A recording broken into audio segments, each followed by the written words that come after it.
Hey guys, it's me, Mr. 250, and welcome back to 999.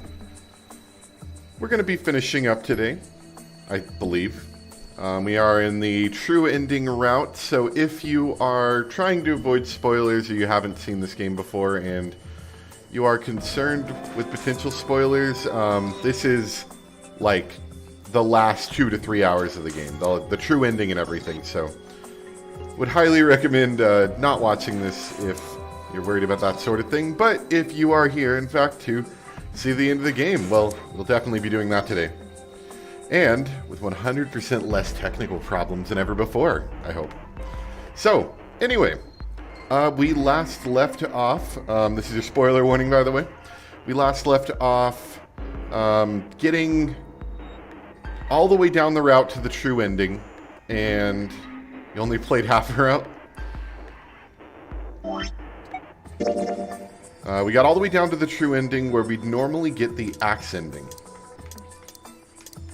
But instead, we got the coffin ending, which isn't really an ending. It's more like you don't have enough information to continue, but we do have the information. And that leads us all the way down here at the left, down to the true end. And last time we got a library keycard, which we've gotten in the axe ending before, but we never lived long enough to use it. So this time we actually got into the library, and let's continue. So there's a lot of books in here. A lot of books. This book is called Mind Swap. You mean you could, like, change bodies with someone? Well, I guess I wouldn't mind switching bodies with my brother or Junpei too much, but I'd rather die than let Seven switch with me. What the hell? Like I'd even want to swap bodies with a little brat like... Hey, were you just imagining it? You were. Shut up. Yeah, well, he wasn't the only one. Kitab al-Azif. Man, they've got some weird stuff here. I can't even pronounce this one. Who's that? Some famous guy? It's not a person's name. It's the name of a fictional book created by Abdul Azarid. It's said to be one of the sources used in the creation of the legendary Book of the Dead, the Necronomicon. Oh, so these are all occult books and stuff. Teletemporation and telepathy. Or telepathy? Yeah. What the hell is this one about? Well, I know what telepathy is, but I've never heard of teletemporation. It refers to having the ability to travel through time. This one says the golden rabbit and the moon on it. Does that mean it's about a rabbit that lives on the moon? Rabbits are pretty cute, but what's the moon stuff about? It's talking about the Judas tree that's said to grow on the moon, according to Chinese legend. So, yeah, as you can see, there are quite a few sections for us to read. Thankfully, we don't have to read all the books. But they are definitely quite a few. Paleontology. This one's about fossils, right? Ammonites are pretty nasty looking. Why did mankind lose their tails? Junpei, do you know what this one's about? Why are you asking me? I didn't even know we had tails to lose. Maybe you should ask a human with a tail. Mankind's ancestors most likely lost their tails as they were no longer useful, and the nutrients required to grow them were better put to use elsewhere. At least that's what I read. I was rather young. I may have remembered it incorrectly. Huh? Why the hell would a kid be reading a book like that? Mother Nature. Is that some sort of book about hippie chicks? Probably not. Except perhaps tangentially. It's most likely about environmental protection. I was just trying to make a joke. Dude, hippie chicks? Really? The theory of evolution. Heck, even I know this one. This is that Darwin guy, right? Well, yes and no. Charles Darwin wrote a book on the origin of the species. In it, he put forth his theory of evolution. Yeah, I remember that part. He called it natural selection. Exactly. As you can see, a wide variety of books, though. It seems most of them are more scholarly than not, although that one about the moon might not be. This one says, transition of extinct species. We need to hurry it up, or we're going to end up in the pages of a book like that. Micrographia, huh? Ah, yes, Robert Hooke's famous work, first published in 1665.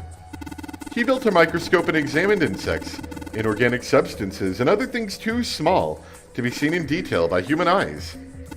He then drew pictures of many of the things he'd examined and published them in a book. I'd hazard a guess this shelf is concerned with natural sciences. Introduction to geology, huh? Thinking about Earth even when you're on the ocean.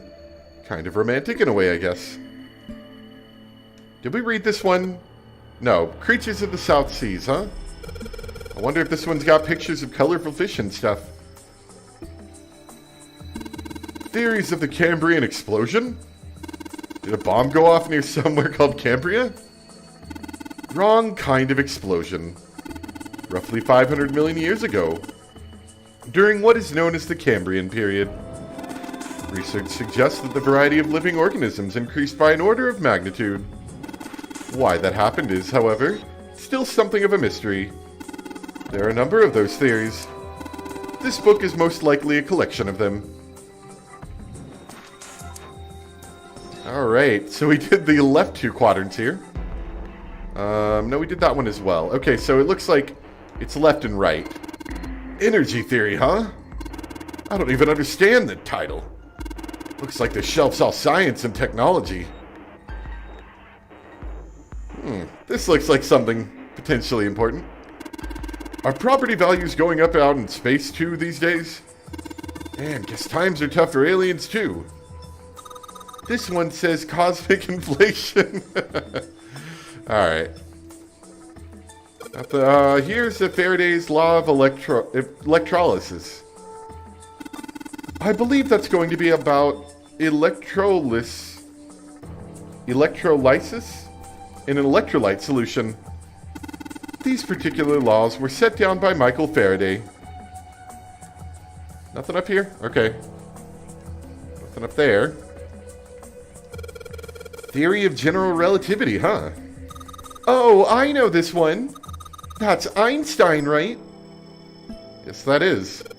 What's this? An overview of conformal field theory? Ah, well, it's a theory that posits an invariant quantum field where conformal transformation can take place. Knock it off with the science voodoo stuff. You're trying to put me to sleep? Yeah, a lot of these really are very scholarly level books and probably difficult to understand. Unless, of course, you're in that sort of field. Supersymmetric string theory in 10-dimensional spacetime. It's just talking about superstring theory. It's a theory of reality where... how to explain? It says that all elements of the universe are governed by vibrations and harmonics of tiny supersymmetric strings. Alright, and of course, probably a puzzle element here. What's the deal with these titles? They're all just gibberish. Hey, what if we, like, switch them around? Switch them around? Yeah. If we move them around, maybe they'll spell something. Oh, I get it. Yeah, heck, it's worth a shot. Sure. Okay, we got the word peon. That's... None of the rest of them make words. I'm assuming if we put it together the right way, all of them will, like, make words. Open here... oh wait, no, these last ones are a little wrong. Open here, find bulb. How about this? Looks like putting those books in the right order opened this thing right up. Heh, that was a piece of cake. Hooray! You did it, Junpei! I guess that turned out well enough. So the letters from the title spell out, "Open here, find bulb." Well, yeah, obviously. Not much of a puzzle. There's only so many, options. I do like my slight mispronunciation. Open here. There's enough of the word to, like, have a vague understanding of it, though. Powerful light bulb. The light bulb looks like it's brand new. And it's really big, so it'll make a lot of light. I truly don't remember much about this room in particular, so... a lot of this is going to be a little bit... I wouldn't say new, but I'm going to, it's going to be quite a refresher. This handrail is made of metal. Thanks. It's a coat rack. Like a place where you can hang coats and hats and stuff. Well, this one's not too big, so maybe just hats. I would have to say, for a library, while the primary function of holding books is definitely here, it's not exactly, like, a place where I feel like you'd read books. It feels kind of dangerous, to be honest, because there's a bit of a fall. I don't know, maybe 15 feet, 10 feet? Probably 10 feet below, and there's very large sections and no guardrail, which on a ship on the seas, I feel a little unsafe on. Let's just say that. And there's not really any chairs up here to read them on either. Maybe in the lower section down below that we see, there's some chairs. Oh, there's a whole new section of books to read too. Okay, so we were over here. No, we were over here. This place looks very similar. Okay. Some more book. No. Oh, right. This was the right side of the screen we were in before. Just listening to you read those titles is giving me a headache. Can't say fancy technology stuff and I get along real well. Keep on talking about that stuff and you're going to put me to sleep. Don't like the energy theory. So this was the right side of the screen. Now it's the left side. Fair enough. The black hole hypothesis. Gamma ray astrophysics. I guess this bookshelf has an astronomy theme. I'm guessing the grouping, because it seems like they're grouped by, subject. So I feel like that might be important for one of these puzzles. A history of Buddhism. Look, this one says cultural heritage of Rome. Bet that's going to be serious inheritance tax. Permian creatures? Seems a little fancy for some kind of prehistoric critter. Not to mention most of them were likely reptiles and amphibians. Without hair, I can't imagine they had much need of perms. That's got nothing to do with this. They really stretched far in some of these. What's Hellenism? I think it's something like fusion of Greek and Oriental culture. Hey, look at this. This book's called Greek Mythology. Dang, that thing's huge. Can't imagine anyone's actually read the whole thing. Pretty sure it just put me to sleep. I think books in general put you to sleep. This one's called History of the Western World. Well, I'd assume it's about European history. Yeah. Just gonna leave it at that, Snake. Doesn't seem like you. Oriental history. Maybe this one's about China's 4,000 years of history or something. Hey, Chinese history and Oriental history aren't the same thing. I guess maybe these are less divided. These are less scholarly. I mean, some of them obviously are very high-level scholarly topics, but this just seems like general education in general, but like on a scholarly level. History of the medieval period. Maybe it's about Sir Lancelot. Isn't he just a story? I don't think you're going to find a guy who didn't really exist in a history book. A kid's book. Here? It looks like it's a children's story about Native Americans. Don't you think a random book like that is kind of suspicious? maybe you ought to hold on to it.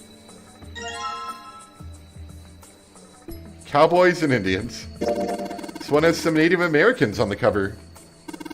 Hey, Junpei, take a look at this one. Native Americans, huh? Maybe it's got some... Whoa! You can only assume at a particular angle that you'll be able to read this. Lilk. Of course, it may require a special background of sorts, you know? Actually, those are all about history. Not file. Item. What is item on the controller? Oh, Y. Okay. No, I didn't want to look at the light bulb again. What's that? Is one of them pop-up books? I don't get bored by pop-up books. I don't fall asleep. LRK? That doesn't mean anything. Does it? Well, you could make them curl. Like Curl or Carl. Yeah. Probably. The handrail's made of metal. Probably a wise choice of building material. The scaffolding set up in the shape of a cross. It just seems dangerous, doesn't it? Like you could fall off so easily up here. Okay, so this is still the history section. Just wanted to make sure. This big opening is the door to the library. It's pretty impressive. Almost looks like the door to a shrine or a church or something. There's another door after it and then a passageway beyond that. At the end of that passageway is a door with that Neptune symbol engraved on it. Hurry up. We need to find the key with the mark of Neptune. Okay. This sounds like a job for the best brother and sister team in the world. Man, it's like Seven and I don't exist. This handrail's made of metal. Not yet. We'll go down in a minute. This one looks just like that picture book from earlier. The one with the pop-ups. You think they're part of a series or something? They do have the same binding. Fundamentals of baseball. There's a baseball on this one. Come on, Junpei, let's see what's in it. I'm gonna go out on a limb here and say it's probably baseball. So, whoa! It says head. This is a pop-up book. It's got the letters H-E-A-D popping out of it. Alright, well that sounds pretty explanatory. Human equilibrium theory. Human anatomy. Regeneration of internal organs? Okay, so this one's more medical, it seems. This book is just called Dissection. This bookshelf must be all medical books. From what I can tell, it sounds as though these books have been organized by genre. This library must be massive. I'm rather impressed by how well organized it is. I guess if you're on a, what was at the time, a luxury cruise liner, right? That maybe they let you check out the books and you got to take them back to your room. Or you could take them out on the deck or something like that. So maybe there wasn't a reason to have a library on the ship, like, to read in it. But I guess if you're rich, maybe you like to do that sort of thing instead of enjoying the cruise liner that you're on. Oh, look, Seven. Here's a book that's perfect for you. It's called Correlation of Muscle, Bone Density, and Bone Strength. You're just saying that because it says muscle. Ha ha ha ha. Principles of Monkey Behavior, huh? I'd imagine that's a book describing praxeology studies on monkeys. Monkeys are very similar to humans evolutionarily, so I imagine the research was fruitful. Functions of the human brain, huh? I guess this is a book about the nervous system. I'd love to ask you to read it to me, but I don't think we have the time. I'm kind of curious about it too. There's gotta be a reason why people connect with each other, you know? Dissection Atlas, huh? This whole shelf is full of medical books. Look, this one's called Recreation of Lost Human Functions. You think they're talking about if you, like, lose part of your body, you could grow it back? I don't think so. Maybe they're talking about reconstructing abilities that humankind once possessed. In other words, they may be talking about cultivating a sixth sense. Ancient Gladiators? What's this book doing here? Maybe they were researching human physical limits across history. You can't grab the Ancient Gladiators book? That was the... Yeah, okay, just want to make sure. They all look the same. Okay. So that's this side. Okay, so we've looked at all the books. That was a lot of books, I'm going to be honest. We've been streaming for 21 minutes so far, so about 20 odd minutes of looking at books. Solved a small puzzle-ish, and got a few clues done, though. So anyway, I think we can now start going down. The stairs go down to the bottom floor. So let's go. Yeah, no chairs down here either. Simply a place to grab books. I guess you could sit on the floor or stand, but can't imagine that being comfortable. So, presumably you would check these out and take them back to your quarters or whatever. Algebraic number theory. Math, huh? There's another one like that over here. You mean something like primary number theory? Or analytical number theory? Or geometry? Oh my gosh, how did you know? Nobody said anything about those. Well, number theory is usually split into 4 chief disciplines. If there was a book named Algebraic Number Theory, I took a wild guess that the other 3 would be there as well. Looks like I was right. Man, Snake's like a genius. How old is he? He's got to be like 20-something, right?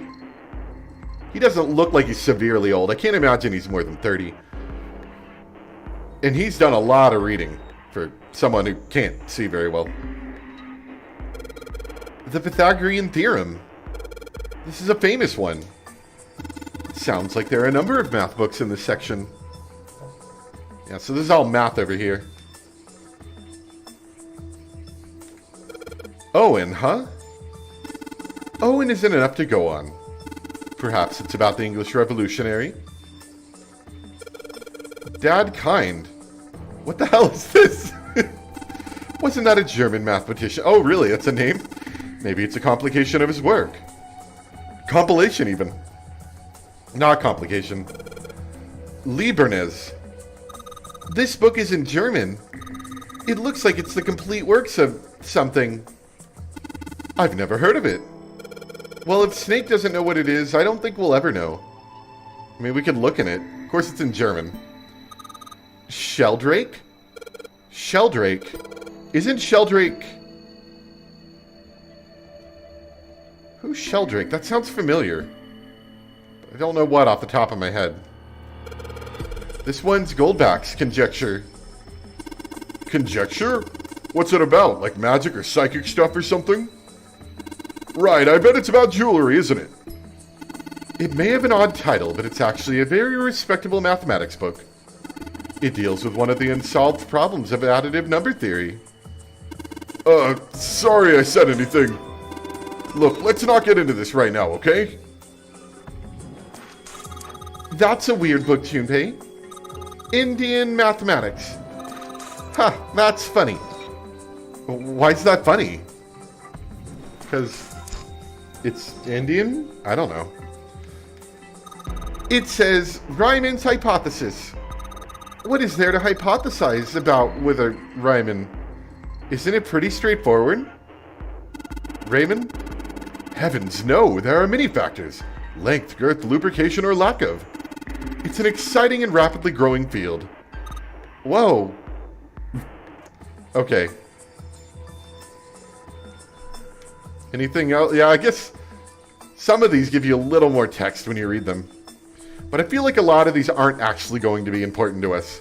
Just really flavor texting that this is a pretty large library for, while it's a pretty big ship in terms of cruise ships compared to modern day, it's quite small.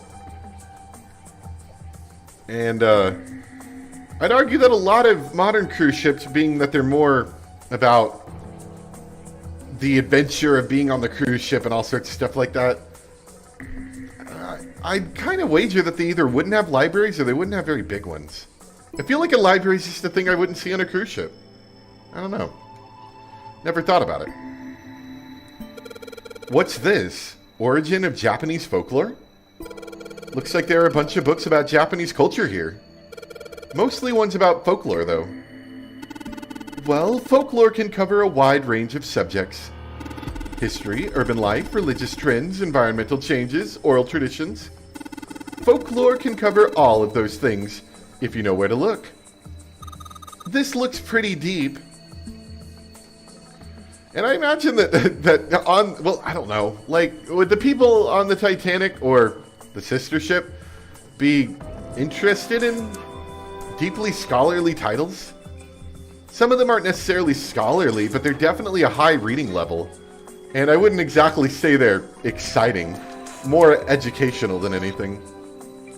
I almost wonder if these are Zero's books. Agriculture and historical organizations and folklore. Modern Japanese literature, huh? Hey, there's another one of those picture books here. Something about these things feels kind of nice, you know? Brings back good memories. I guess even people like Seven were kids once. No, you little brat. Hey, guys, cool it. Alright, I think I'm going to take this picture book with me. It's got a magic wand in it.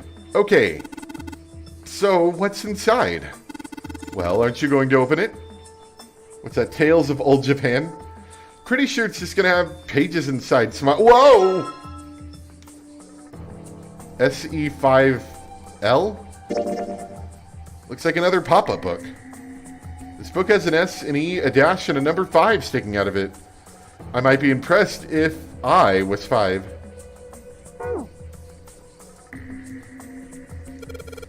Let's see what we've got here. So many books here. I wonder what this one... Whoa, what's this? Warm? Oh, sorry. Oh, I'm sorry. Hey, what's the deal with this sappy stuff? Okay. There are dim lights on the floor. The dim lights are set at 3 points across the floor. Alright, so I can only assume that this is where we're going to put the books and cast some shadows, right? Alright, we have some sort of locked case here with astronomies. And a number lock that I don't have. This bookshelf has a sort of glass inlay. It's pretty big, but there's only 6 books on it. That seems kind of weird. Hey, it looks like there's something on the bottom. I can't really see it, though. The glass is all foggy. Interesting. So more than just the books, perhaps. In the middle of the glass door is a cylinder lock. You know, the kind of lock where you rotate the numbers around till you've got the right ones to open it. What the hell is this? I mean, I would say it's a cylinder lock. It's like they just gave us the answer. Guess I might as well give it a shot. What do you mean they gave us the answer? I don't have the answer. Oh. 632415?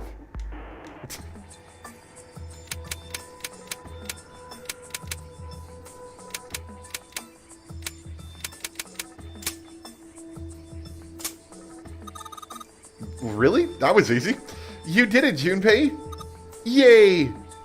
I don't know why, but I don't really feel particularly happy about being praised for that. Whatever. At least the lock's open now. Let's see if we can get it open, alright? It's weird. It's like all the puzzles that we've gotten ever since getting on the true route. I mean, I guess I wouldn't say most of the puzzles in this game are necessarily challenging, but the 2 puzzles that I've done in this room have been even, like, beyond unchallenging, you know? Also, it's getting really warm in here, so I've got the fan on me. Hopefully it doesn't blow in the microphone too much, but let me know if it's making a lot of wind noise. Ideally it shouldn't, because it's got a little cover on it, but we'll see. Anyway. Hey, a light bulb. Feels like a light bulb. Pretty high wattage, too, unless I miss my guess. This should generate quite a bit of light. Yeah, it doesn't look like, at least as far as I can tell on the audio levels, it doesn't look like it's getting really loud. But it's hot. I mean, it's warm in here. Anytime I close this door to do recordings, it gets really warm in here. So, gotta have the fan on now that it's becoming not winter. All 6 books seem to be pointing at the cylinder number lock. So that was just for the light bulb. Alright. There are books here in all sorts of languages. I can't read them. This iron plate is bolted down. I don't think it's a door. I think it's just a wall. No, I didn't actually want to go up the stairs, believe it or not. I was trying to look at the books that were behind the stairs. Though I guess that would be these ones right here. We've already looked at them. Okay, well, this seems pretty straightforward. There are 3 lights in this thing. They aren't very bright, though. Hey, didn't we find some kind of really powerful light bulb earlier? Why don't you put it into one of those lights? Yeah. Well, it'll get a lot brighter, but if there are 3 lights, that means 3 light bulbs. There wouldn't be much point unless we can replace all 3 bulbs. We need 3 light bulbs, huh? Okay, so I need 1 more light bulb somewhere. The small enclosure with 9 sides. There are 3 of these things that look kind of like music stands. Okay, how about we try putting these picture books on the stands? Then... This is a little weird. I see something down there. It's kind of hard to read. You can sort of see the letters. It's too dark in here to really tell, though. Well, that probably means our light isn't bright enough. It says shelled... something. That kind of seems like that probably has something to do with down here. The shelled, and then I don't know what the ra is. Oh, Sheldrake. Yeah. I think that's what the light in the center is showing. Sheldrake 5? Perhaps? I don't think we're really supposed to be able to get the answer yet. But let's see if it'll let us. So Sheldrake, no. Can't do anything with that yet. Okay, so we need another light bulb. Oh yeah, there was something we didn't look at yet up here. One of these angles you can see this table. There we go. There's a note on the table. Lights to the books. Huh. What does that mean? Interesting. Well, intelligence often hides itself in darkness. Have you ever thought about the pages of a book? Each page only sees, what, maybe 2 or 3 minutes of light before the reader is on to the next. They spend the rest of their lives locked in darkness. Rather like myself. That's horrible. Oh, don't get me wrong. I'm not complaining, not at all. I live in the darkness, yes, but that has gifted me with the ability to catch the truths others might miss. I can hear the voices hidden in the darkness, you might say. A little creepy with your robe on, saying all that. Okay, so that was extremely unhelpful. Are there, like, specific books I should be looking at in these books? Anything that's, like, brightly colored. I think I looked at all the books. The Ancient Gladiators book stands out, but apparently we can't do anything with that. Just going to quickly gloss over everything and make sure that I'm not missing any of these books that look like that they stick out, you know?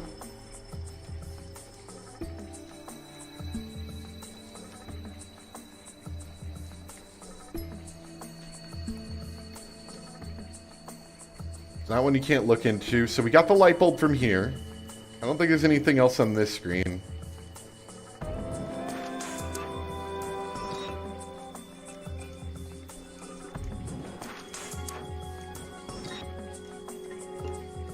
I think we've looked at everything.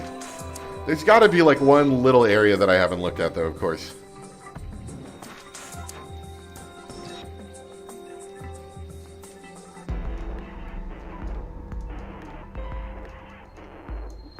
Didn't realize I was going to be looking at books so much today. Okay, so we've looked at the whole upper level.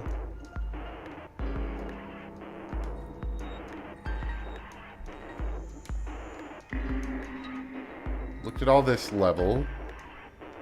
The books behind the stairs. We already got one of them out of there. We can't read those. I think we've looked at everything in the room.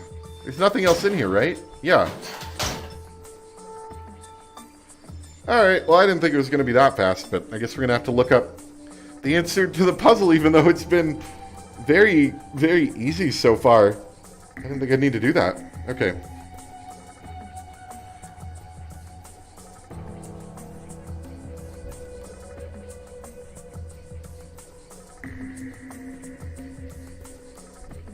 There we go. Look at IGN. That can't be too bad, right? Since many of the screens are indistinguishable from one another. That's funny. Oh, it just skipped me down. That was annoying. What just happened? Is it because I'm loading ads in here? Yeah.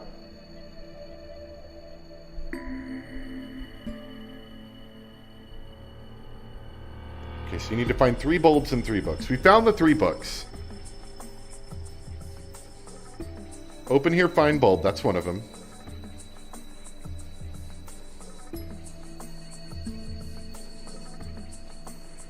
Okay, let's see.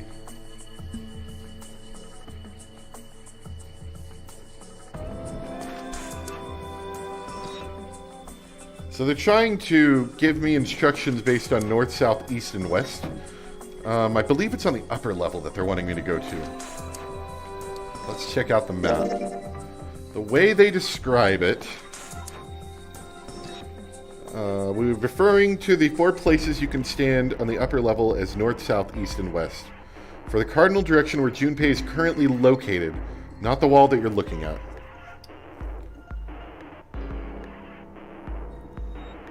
For example, if the direction is given from point west, which would be the opposite of here, then we would see the table with the paper on it. The desk, yeah. Okay, so now I understand what they're saying. From point south, so let's go ahead and move ourselves. That's north. So this is point south, according to this guide. Examining the top left quadrant, check the bottom right shelf once to remove a suspicious-looking book.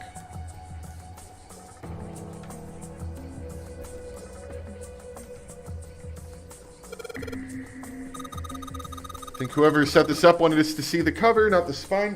Did I not read this? Let's look at it, okay? Huh, looks like there's a whole lot of space behind these books. Look, Junpei, I think there's something hidden behind the books.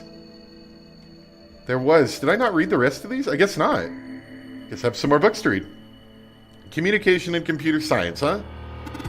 That's a pretty generic title. To be honest, it's so vague. I don't really know what it might be about. Automated robotic assembly line techniques, huh? What's that? Some sort of comic book? Geez, I guess boys really like that stuff, huh? No, you're thinking of a different sort of robot. This book is talking about automated machinery that's used to build things like cars. Sorry, I had to sneeze right there. I hope I didn't cut off too much of my audio. I hit the mute button. I didn't even pay attention to if it was still capturing audio afterwards. What's that one called? It says Foundations of DNA and Genetic Engineering. Okay, so I guess I never read any of these. Anyway. Got our third powerful light bulb. It's a brand new light bulb. Looks like a pretty high wattage one, too.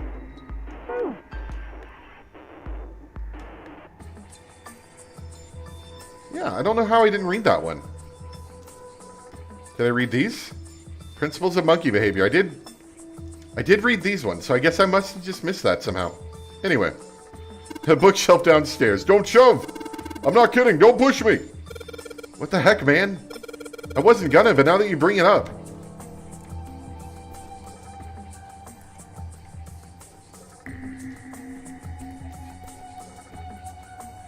Okay. So now we can replace the light bulbs. Alright, so there are 3 lights in here. I'm going to change these bulbs. Now they should... Sheldrake 5, yeah, I was right. Awesome! Awesome, it worked! Way to go, Junpei! Good job, buddy! There's something projecting on the bottom. These letters, they seem familiar.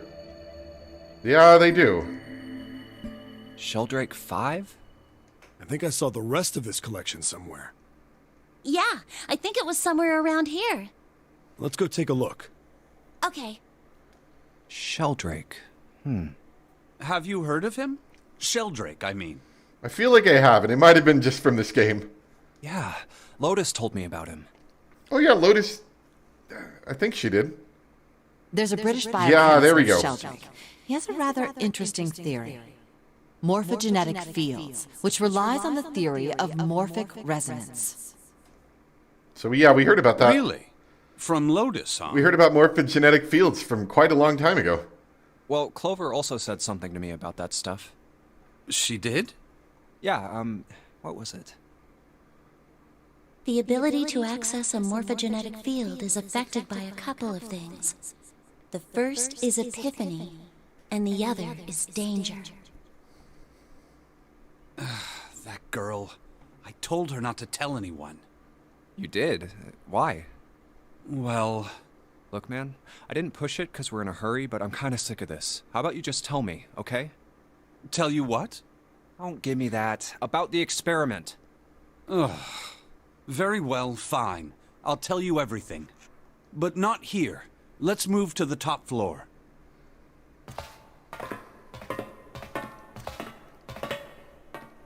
Could have stolen one of those light I bulbs. might as well start by telling you why I kept quiet, and why I made sure Clover did as well.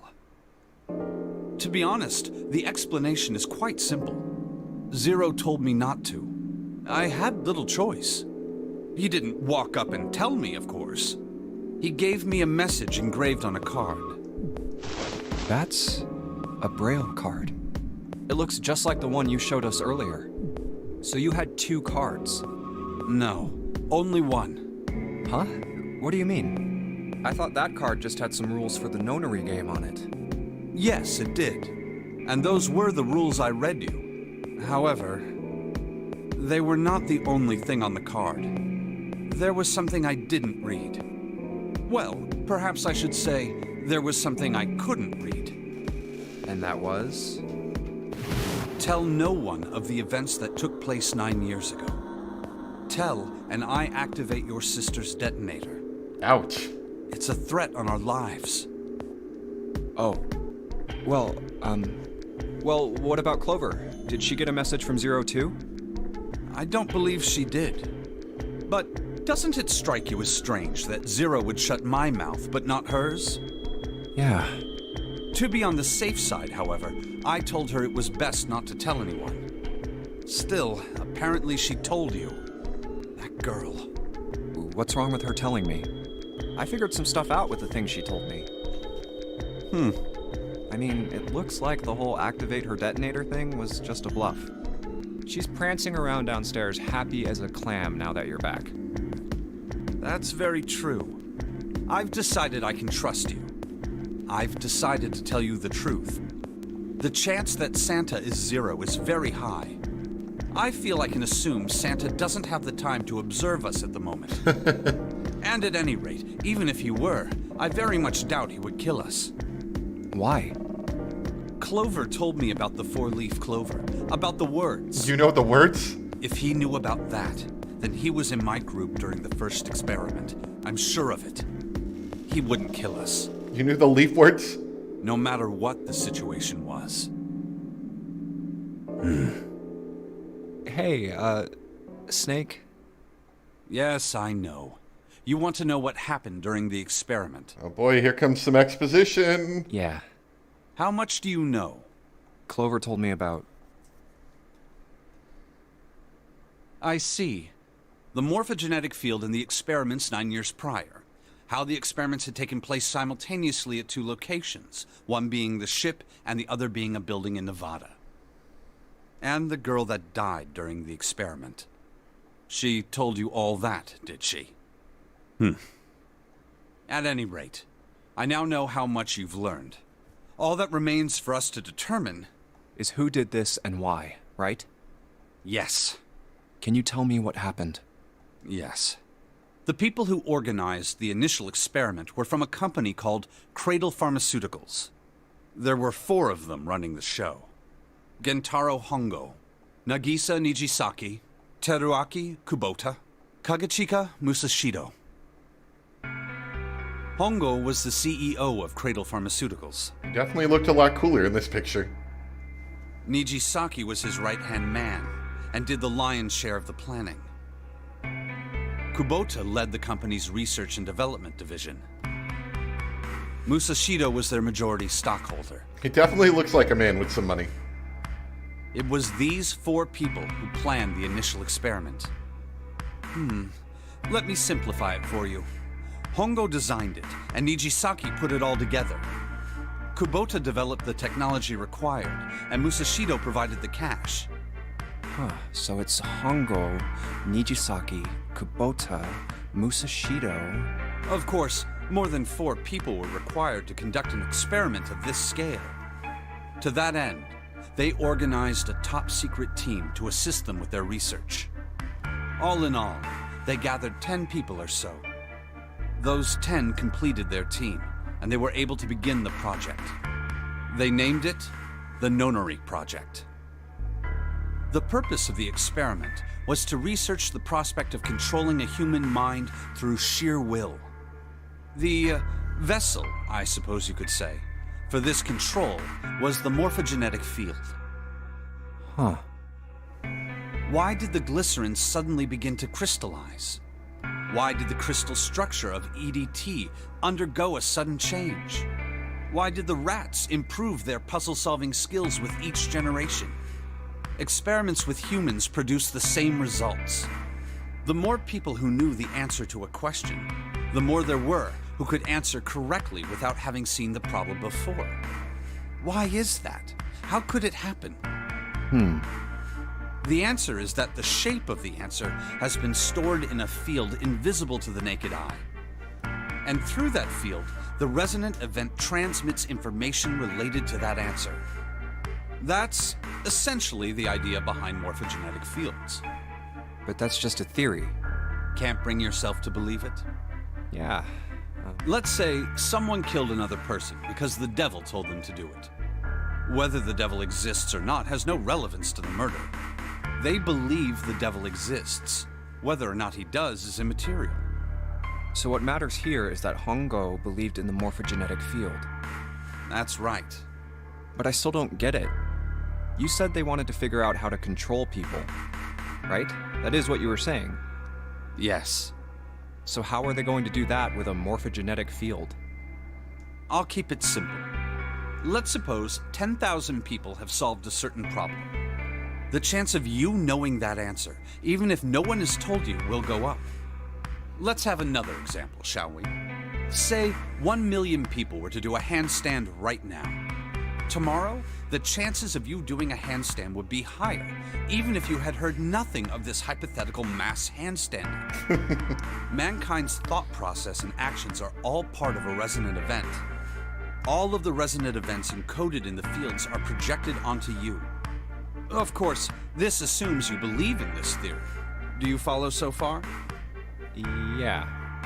Now, if there was a person who had the same effect as those millions of people, what would happen? If that one person were to do a handstand, other people would find themselves wanting to do handstands as well. Can you imagine what a person with powers like that would be able to do? Come on, there's no way. I'm not done. Imagine another scenario. Imagine another person. This is an ordinary person. Let's say he does a handstand. What if there was someone who could grab the resonant event he created by doing that and use it to make other people do handstands? What would happen then? A person who has the power to write to the field and someone who can read from the same. You could think of them as the writer and the reader, or the transmitter and the receiver. What would the world be like if there were people with abilities like these. So the transmitter's resonant event can be transmitted through the field and sent to the receiver. And then the transmitter can control the receiver however they wish. That's what you're saying, right? Yes, close enough at least. Come on, that's just crazy. Well, if you want to prove that, then you'll have to test it first. At least, that was how they thought. That was why they decided to do their experiment. That was how the Nonary project began. By the way, Junpei, have you ever heard of the Gansfeld experiment? Yeah, that was an experiment in telepathy, right? You place a pair of subjects in separate rooms. Then you show one a picture and ask the other what they see. Interesting. I'm impressed. Yes, that is exactly correct. We've gotten quite a few of these explained to us. So, why did you bring up the Gansfeld experiment? It was used to screen subjects for the Nonary project. The hospital in a remote town was affiliated with Cradle Pharmaceuticals. Hongo used it to conduct experiments on visiting children in secret. Some of them, he found, had potential. He began to gather children that showed promise. Children that seemed as though they might be able to access the field. Of course, none of them volunteered. They were kidnapped. There were 9 pairs of siblings taken, for 18 children total. For reasons that were not fully understood at the time, each pair had 1 transmitter and 1 receiver. They were split perfectly. As such, the 18 children were split into 2 groups of 9. The children who were put into Group Q were the ones who excelled at transmitting. They were transferred to the mock experiment building known as Building Q in the Nevada desert. The children who excelled at receiving were put in Group A. Group A was then placed on the former hospital ship Gigantic. From the experiments he had conducted so far, Hongo had learned the following. There are 2 things that can increase one's resonance with the fields. The first is epiphany. The other is danger. Can you imagine setting up something like this? Like, just how crazy this sounds. And then somehow convincing somebody to give you funding for this. That just sounds incredible. Have you ever been faced with an especially difficult problem and thought about it very long and very hard until finally an answer suddenly appeared in your mind? It may seem obvious to say so, but that is what is meant by epiphany. The information obtained through that epiphany can be easily transmitted through the fields, where it can be easily interpreted. Adding danger to that equation allows for even easier field access. That's where Hongo came in. They set up a number of puzzles across the Gigantic. The participants had to solve each one before they could move to the next room. Of course, he hadn't forgotten to include danger. He had detonated a bomb on the hull of the Gigantic. The children in Group A were forced to play the Nonary game as the ship sunk. By forcing the children into a life-or-death situation, Hongo hoped to increase the likelihood of their tapping into the fields. The children from Group Q, on the other hand, were confined to the mock experiment building, Building Q. Building Q duplicated the interior and puzzles of the Gigantic exactly. Every detail was exactly the same. Hongo explained the situation to the children in Group Q. Solve the puzzles you find throughout the rooms. When you have the answers, transmit that information to the children in Group A. If you succeed, they will be able to solve the puzzles and escape. But if you fail, then the Gigantic will sink, and your brothers and sisters will drown. Those were his orders. Do you know why the astronauts of Apollo 13 were able to return to Earth safely? It was because NASA had access to a replica of the Apollo 13 capsule. All of the equipment, the instruments, everything. All of it identical. Everything was just like the real Apollo 13. NASA was able to replicate the situation the astronauts found themselves in. By putting themselves in the same situation, They attempted to solve the problems the astronauts were dealing with. Once they found solutions, they reported their findings to the men aboard the actual capsule. That was how they were able to return safely. It was the same with the Gigantic in Building Q.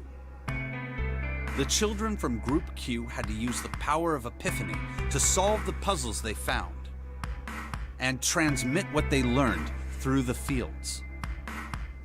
The children in Group A, however, they had to access the fields to learn how they might advance to the next stage. That is the simplest explanation I can manage. Huh.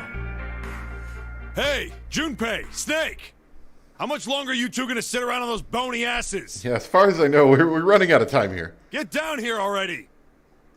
He's right. Let's go, shall we? We don't have much time. We need to get out of here, and soon. Hold it. There's one more thing I want to ask you. Are you sure that there were 18 kids? Why? Well, I thought it was only 16. Oh, yes. That was what they said on the news, wasn't it? Yes, I have no doubt that 18 children were abducted and used in Hongo's experiment. After all, you couldn't exactly play a nonary game with any less, could you? Well, yeah, but are you saying that the news got it wrong? Yes, I am. There were 2 more children. However, they had no relatives that I'm aware of. I imagine no one filed a police report when they went missing. They were brother and sister, like Clover and I. The brother's name was Aoi. Hey, that sounds familiar. The sister's name was... Isn't it Light or something? Her name was... Her name was Akane. Whoa! That was the girl who died. Akane? Akane Kurashiki died 9 years ago? Then, who is June? No. That's impossible. No, this is sounding pretty fishy. It can't be true. Akane isn't that uncommon of a name. If Snake had known her last name, that's a different matter entirely. So they share a name. A lot of other people do too, but it doesn't mean anything.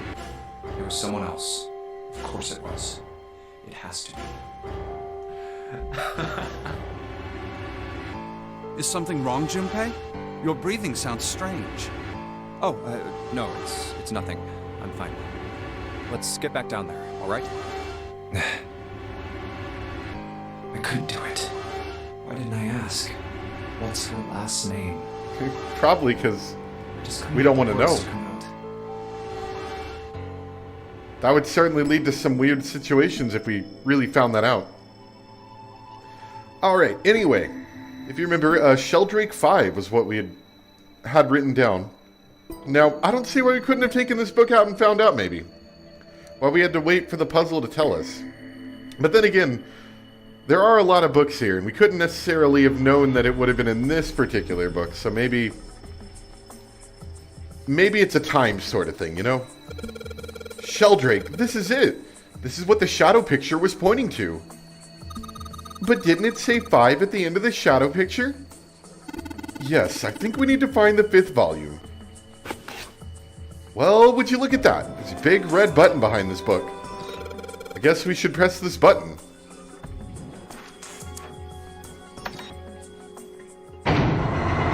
Ooh.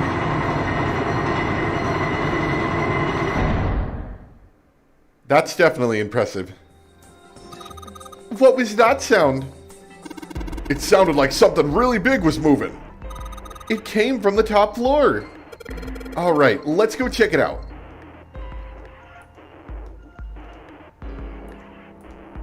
And here we go. What's this? There's a keyboard in front of the numbers. And there are 4 Roman numerals on the wall. It's got to be a hint of some sort. Let's see, 13, 14, 10, and 13. Are we playing Final Fantasy here? I think that's right? 13, 14, 10, and 13. Yeah. They're all Roman numerals. Do you think we just need to put in the numbers from the wall and the keyboard? No, you can't. The keyboard doesn't have any number keys. You can't type in stuff like 3 or 4. Then that means... This looks like an output monitor. I bet the letters you type in on the keyboard will show up here. Do we need to get I bet you gotta type something. Yeah, but you can only enter letters. It looks like you only enter... Oh, 4 letters. Okay.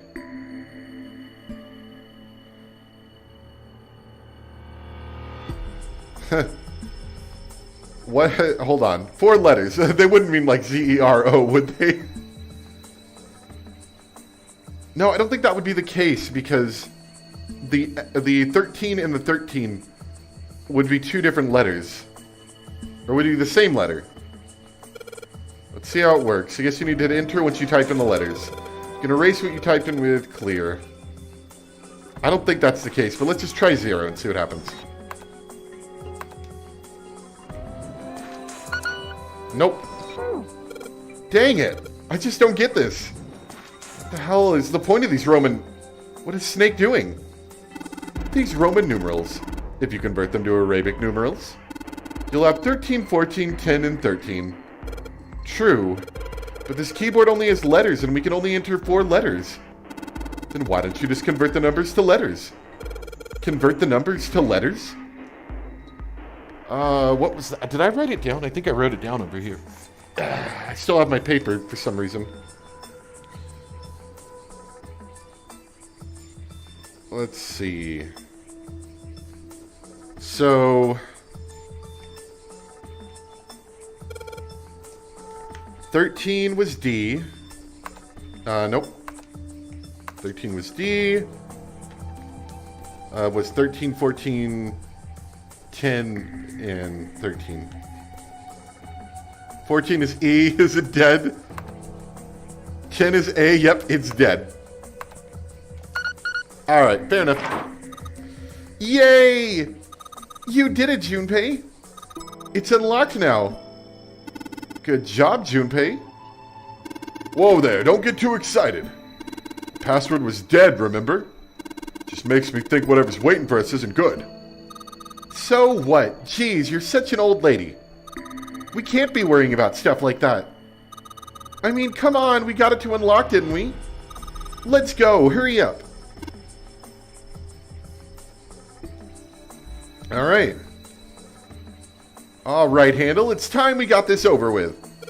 Urgh! Dang it. I can't get it open. This thing won't even budge. What? Why not? We put in the password. What else do we have to do? Then that means it's the other door. Alright, let's get this thing open. Ah, that looks like the right door.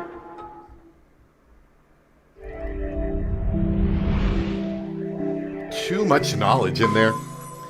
And it really is getting quite warm in here. All right, Jeez. this is the next.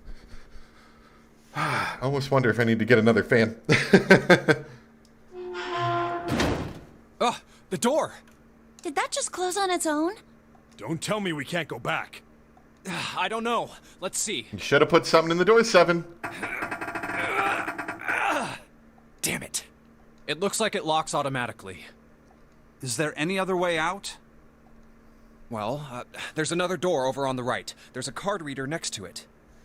It's got a red light on it, though, so I'm pretty sure it's locked, too. But there is a card reader, right? Yeah. Then perhaps if we find a key card, we could open the door and leave? Well, yeah, that might work, but... Hey! Wait a minute.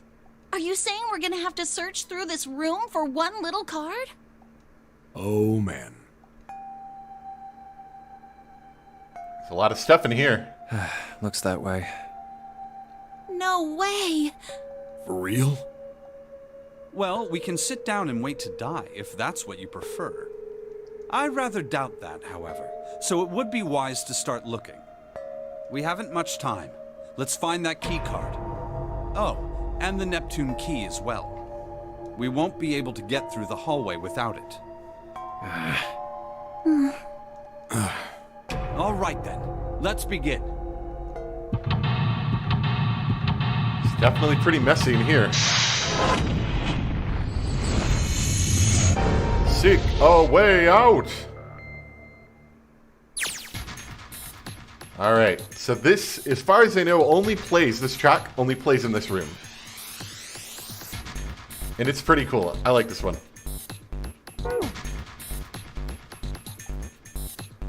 So there's a lot of stuff in here. A lot of stuff to look at, definitely.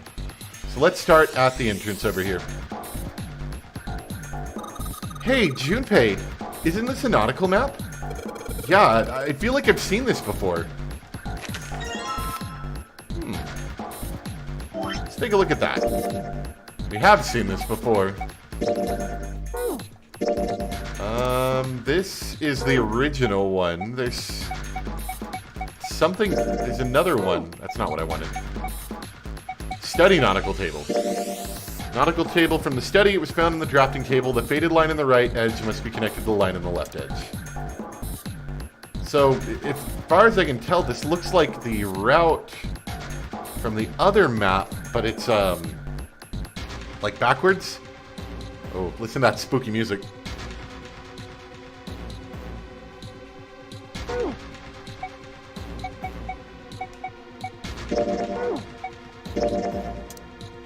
It also goes on a bit longer. Like, it looks like it goes back to North America, rather, where this one starts in, what's that, Japan or something? Looks like.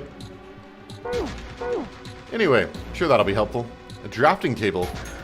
Looks like it's been used quite a bit.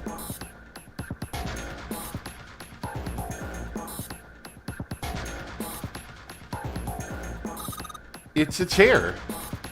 Okay. Look, Junpei, the rust on here looks like Elvis's face. Yeah. How exciting. There are piles of crap everywhere. Man, this place is a mess. It's so messy, I don't know where to start. Some of this crap looks familiar. I think a lot of these are parts of the puzzles we've solved in the other rooms. If that's true, then this room could be Zero's laboratory. Perhaps Zero would shut himself in this room to devise the machines and puzzles he'd need to see his plans come to fruition. Oh, so I can't really do anything with all the crap on this table. If you look, though, you can see a lot of familiar things in here. There's some kind of clock over here. There's a dead. There's a knife. There's a mannequin head. Looks like there might be a red back there as well. Quite a few things that we're pretty familiar with. A card reader. Random junk and crap on the floor. Okay, not much there for us. There's some old computer monitors on this desk. You don't see CRT monitors that much anymore. True that, you don't. Okay, that's these right here. Anyway, it's on the other side of this wall. The screen is huge. Wonder why it's blue. Maybe if I touch it? There's something on the screen now. What's this? There are 15 cells here with numbers and letters in them. Let me see that. Ah, I see. So whenever you touch a cell, the ones next to it turn on or off. You just gotta use that to make the all cells on the right and bottom green. Hey, Junpei, I found this piece of paper under that thing. You want to take a look at it? You think this might have something to do with the puzzle? It's a piece of paper Clover gave me. There are a bunch of numbers and letters connected by equal signs on it. Just like she said, this is probably related to the puzzle on the screen somehow. Thanks, Clover. This really helps. Hee hee.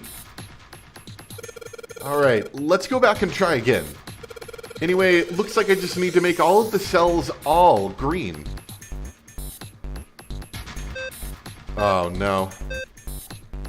It looks like we got Sudoku here.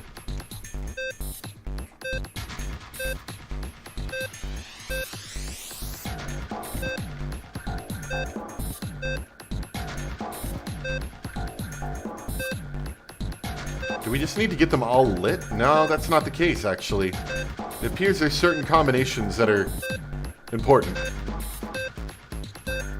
And I have a feeling that random guessing will not, in fact, lead us to the answer that I want to get. Doesn't mean I'm not going to try it for at least 30 seconds, though. So clearly what the puzzle here is supposed to be is it's kind of like Sudoku, only you need to figure out which of these aren't necessary for the puzzle to run. So 6 and F will light up this one down here.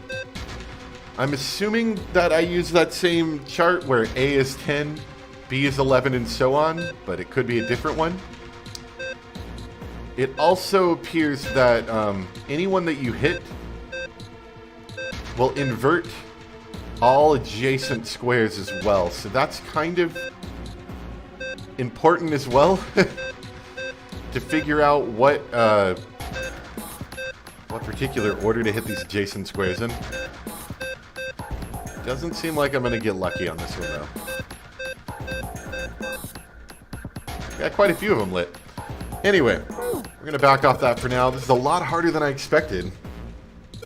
Well, according to the chart Clover gave me, I just need to plug in a number for each letter. Fair enough.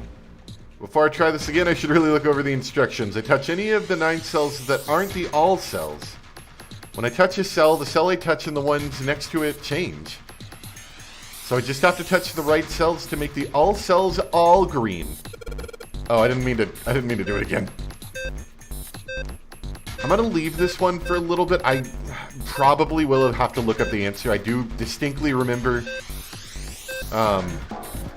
having to look up, I think, this answer before. Because I cannot do Sudoku or anything like it, even though this appears to be some sort of puzzle based off of Sudoku. It doesn't work in my brain. I've attempted to do Sudoku before. Oh, that's pretty close. Oh, crap. No, click back in the game. I've attempted to do Sudoku before, and it doesn't work. I can't. It doesn't work in my head. And I've tried before. But anyway, we'll back off this for now. It's a lot harder than I expected. Well, according to the chart Clover gave me, just need to plug in a number. No. I didn't want to click on it again. Unless you're going to give me a hint. No. No hints here. You got to figure this crap out. There's a piece of paper in here. What have you found in there, Junpei? Looks like someone was working on a solution. It's got some handwriting on it, too. Finally get some real use out of this file screen. It's such a strange, thing that they put together for this file screen, because a lot of it is escape tips. You know, just very basic instructions. Basic instructions on controlling the file screen, the map screen. And so it seems like, oh, this is just a basic instructions thing. But then, here's some other random things that you don't need. Like, why do I need the mannequin thing anymore? Digital route's good. Why do I need the ship's log or the nautical table? None of that's important to me anymore. I don't think.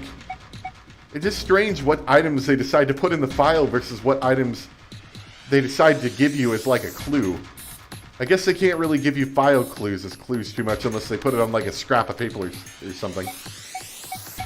Anyway, a little bit of a rant. This document says 9 panels cross puzzle, first draft on it.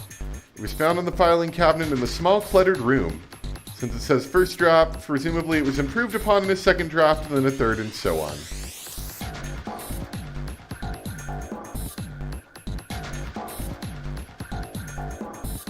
Find the sum of the numbers aligned horizontally and vertically. Do not calculate the areas that are colored in.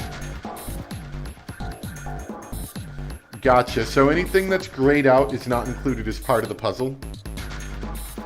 But as far as I can tell, it is like Sudoku. Now, the base thing, I believe, is talking about base 10. Or whatever that thing was. So I think it's right. You would convert D into... Well, no, actually you wouldn't. Might be a different numbering system. I think there was another numbering system we got given at some point. I might be wrong in that. Anyway. So that's helpful. There's a whole buttload of drawers in this cabinet. Okay. There are 3 monitors here. Power's on, but there's nothing on any of these screens. Got some crayons. The keyboard. let's just tap a few keys, see if we can wake this thing up. Dang it. No dice. There are 4 indentations on the desk. I wonder if I'm supposed to put something into him. A mouse. Nothing happens when I mess with it, though. It's so small. I wonder what it is. I got no idea. Looks like another monitor of some sort with some sort of built-in controls on it. What do you mean there's nothing on the screens? I can see something faded into them. Dang it. Looks like this thing's locked. It's not moving. Well, it's pretty obvious how we're supposed to open it. Yeah. Don't think we can do much here right now, though. I like the cool red lights on the floor. We can't see them much. Anyway, hope you guys are prepared because I've been alluding to it for a while in the game, and there's been a few of them as we've gone along, but there haven't been quite as many as we definitely hope to see, so welcome to the pipes. That's a pipe. There's a cabinet underneath it. There's a small cabinet under the pipe. Okay, not this pipe, but soon. Soon we're going to see the pipes. These fans must be for ventilation. I can see walls on the other side of them. There are metal bars in front of the fan openings. I don't think we can get out that way. Some kind of red string up here. Anyway. Let's see. From this angle, nope. Junpei, it looks like there's a compass on there. Ah, now I get it. What do you mean? I guess you weren't there, Clover, but I solved a puzzle like this one in the wheelhouse. I think I just need to do the same thing here. The same thing? The important part of this nautical table we just found, or is, I just have to match up the directions on the compass with the lines on the nautical chart table. I used the steering wheel in the wheelhouse, but this time I think I'm going to use the wheel attached to the side here. Oh, I can't look at my file now. Okay then, show me, now! Of course. Oh, don't worry, we're going to be dealing with pipes in a bit, just you wait. Maybe I ought to run through the instructions. This looks like it probably works the same way the steering wheel in the wheelhouse did. If I just touch the direction I want to turn, the compass will turn in that direction. And I just gotta press stop when the compass is pointing where I want it to. I'm betting something will happen if I can do it right. Alright, let's do this.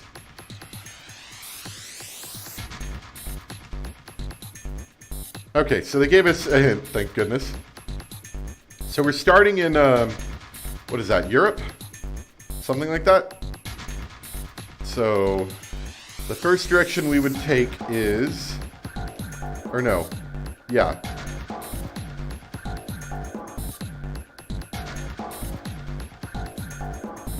South, right?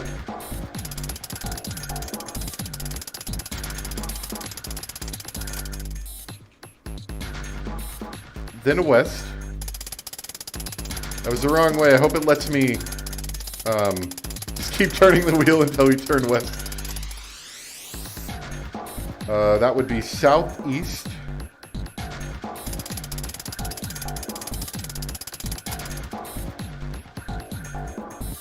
Northeast.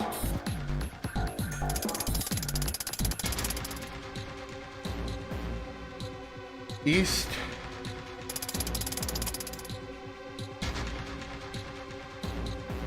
North.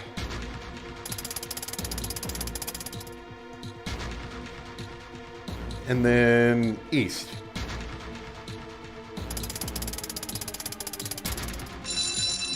Alright, there we go. Yay, you did it, Junpei! Good boy, who's a good boy? Ah, knock it off. Hey, we don't have time for screwing around right now. Check out the right side of the monitor. Just kind of slid open and something came out. Oh yeah, I heard a noise too. You know that big box in the hall by the exit? I think it made a noise. Like something unlocking, you know? A noise, huh? Alright. This monitor is part of this machine. It's really dim though. It's got a map of the world on it, but I can barely see it. Okay. That didn't help us much. Unless that's an item we can get. No, we don't have any items right now. I guess that's a file, that's right. We have the helm emblem. A metal plate shaped like a shield. There's a symbol that looks like a steering wheel engraved on it. Right? That's the exit. Some sort of huge machine with a compass attached. There's some monitors hanging down from the ceiling here. Can I see? Why don't you hang off those monitors? No way! Why should I have to do something like that? Oh, I get it. You're gonna try and sneak a peek inside my underwear, aren't you? That's impossible. How could I see inside them? What? You pervert. You're a dirty old man. Oh, hey. Lay off, all right. I'm not an old man. You should be saying you're not dirty. Okay. You get some unique dialogue if you look at things multiple times. Some things, obviously. Not a lot of things. Okay. A steel cabinet with a double door. Not very helpful. Oh, another Sudoku puzzle. Let's see what happens when I... Whoa! Well, now we've got something on the screen at least. Huh? What's this? Oh, wait a minute. I saw something like this when I figured out that Morse code puzzle back in the communications office. Morse code? Yeah. The dots in here look like dits for Morse code. There's 2 dots on the first line, 4 on the second, and 1 in the last. Ah, I'm afraid I don't understand. Well, perhaps you should give it a shot anyway. Alright, I'll try. Before I do that, though, maybe I ought to run through the instructions. Yep. That's pretty obvious. This was not exactly a puzzle in the original room.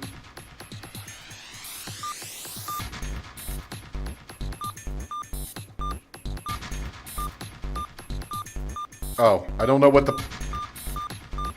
thing is here.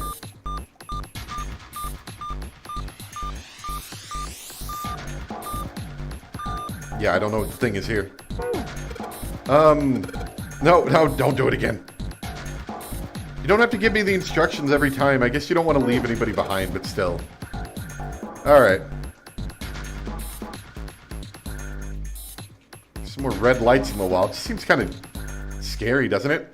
Anyway, I see some more pipes up here. A pipe. It's running into this box over here. A pipe. It's running into this box over here. Pipe. It's running into the box. Is this not the pipe? I thought the pipe was somewhere in here.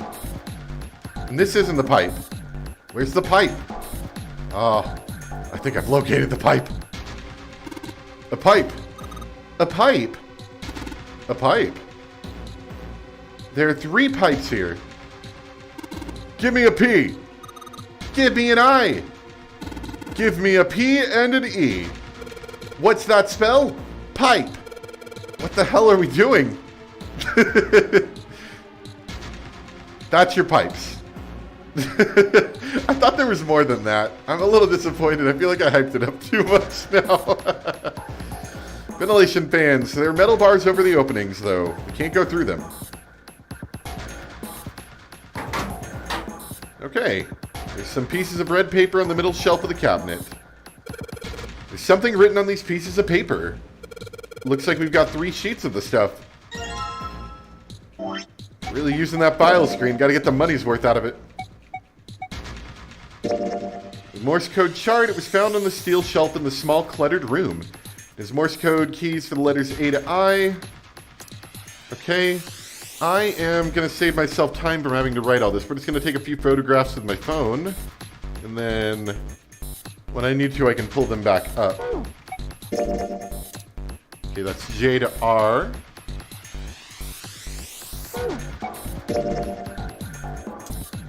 And S to Z. Now, obviously, some of these Morse code letters use different lengths of Morse code. So we have some that are 1, some that are 3. I think I saw some 2s in here, and then we have quite a few 4s. So I'm wondering if the length should give me somewhat of a clue of what letters I can use. We'll keep going, see if I find out any more clues, but we could probably use that as a clue as well. Like, okay, there's only two spaces here, so it has to be one of these, 4 letters or something. He could give me a hint, you know? No more pipes here, it seems. Kind of bummed out. I thought there was more of the pipes than that. Okay.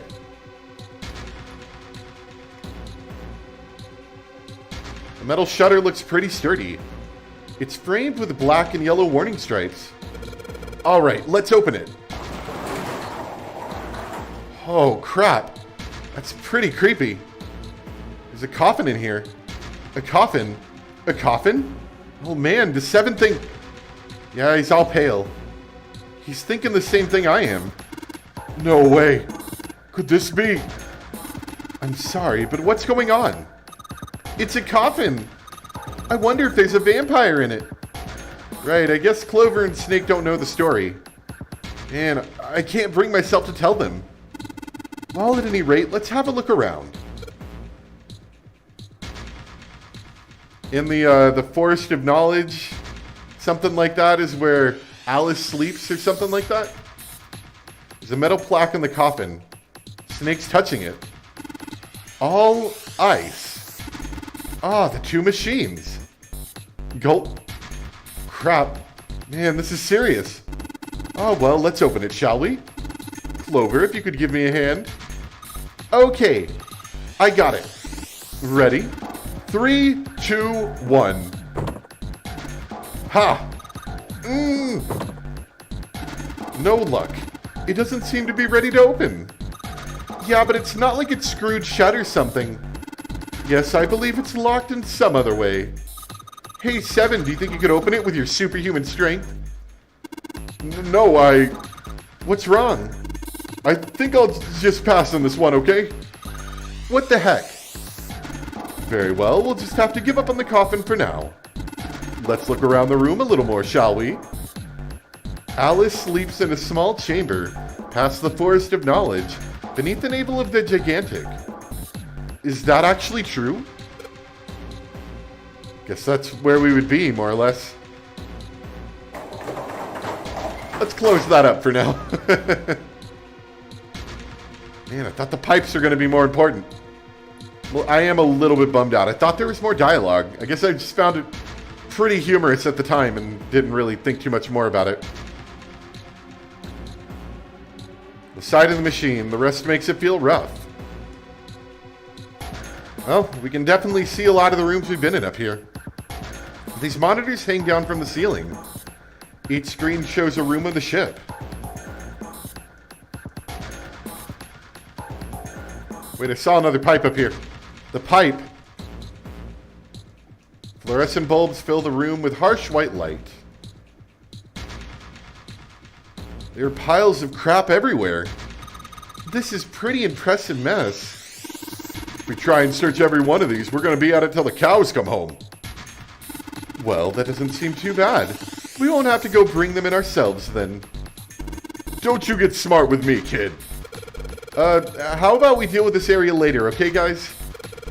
Maybe we should try something more promising. Card reader, it says lock. I'm not going to be able to open this door until I find the card that goes in this thing. Thick metal door is blocking our way out. It's locked and I can't get it to open. Okay, don't really have anything to go on at this point other than we could try the Morse code thing. And of course, we do have one of these emblems. Ah, that gave us something. Whoa! Well, now we've got something on the monitors at least. What's that? Looks like some kind of puzzle. I wonder if these are the rules. Here, I'll read them to you. When you touch a numbered area, that area will be selected, and it will turn blue to indicate this. Touching a numbered ball after selecting an area will cause that ball to be moved to that area. However, you cannot move the red balls. You can only move 3 to 5 balls into a single area. Press the check button once you've moved all the balls except for the red ones, which you cannot move. The digital root of the balls in the area must match the number for that area. That's it. I still don't really get it. This is just the game we've been playing the whole time. Whatever, like they say, practice makes perfect. Let's give it a shot. Perfect? Practice makes perfect. Hey, let's see you solve the next one, then you can make fun of me. Cannot use this number. Because he's dead, right? Is that what's going on here? Okay.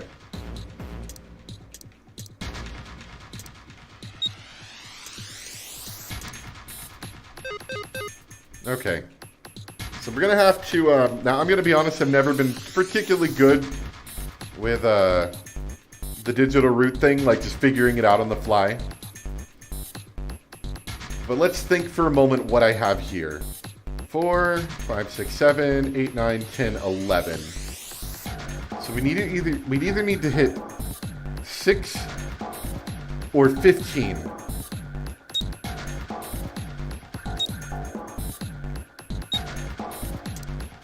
So that's 14.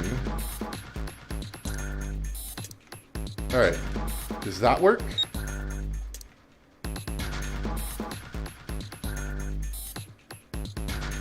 $15, 21 would be, yeah, that would work.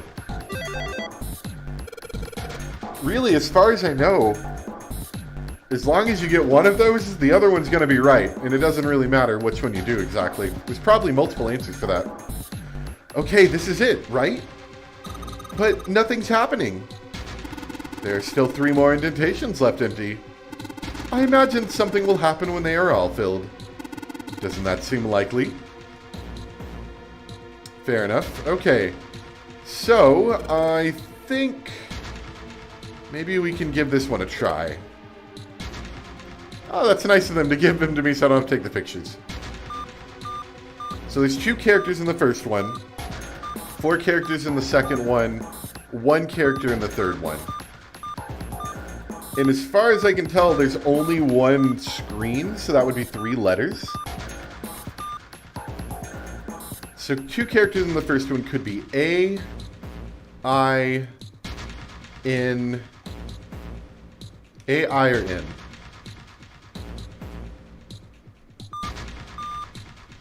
Unfortunately, this could be quite a lot of letters. Now, the third one could only be 1. So I think maybe that's where I need to focus on. That would be E or T. So, do I still have my pin around here somewhere? I do. It is hiding back here. Come out. So the word we're going to make is a 3-letter word, I believe. It's going to end in either, let's see, that was T or what was the other one? T or E. 3-letter word that ends in T or E. So, I mean, let's think of some, like, you know, gruesome, grim words. Die could potentially be a word. However, that only, we only get 2 characters for the first one. So the first one's going to be A, I, M, N, A, I, M, or N, right? No other 2-letter, 2 character ones? Yeah, okay. So, what word could we make that started A something E? 8, maybe? Is T? No, T's not a possibility. I guess let me list all of the 4 character ones. There are quite a few, but I'm going to list them all just to see if I can help jog my brain. So, B, C, F, H, J, L, P, Q, V, X, Y, and Z. So that's a lot of letters that we could put in the middle there. I'm just going to start writing down words that I recognize that I could potentially be. So, Abe, that would be a name. Ace, that could be actually pretty topical here, Ace. Ape. Sure we can come up with some good words here. Axe. A-X-E. That's another word.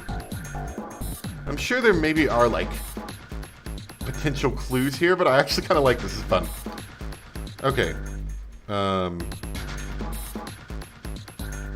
Act.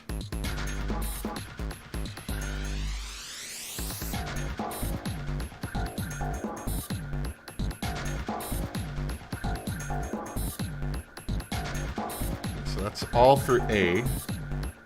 I.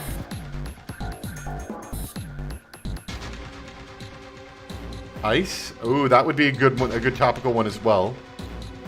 Ice would be, you know, all ice kind of thing.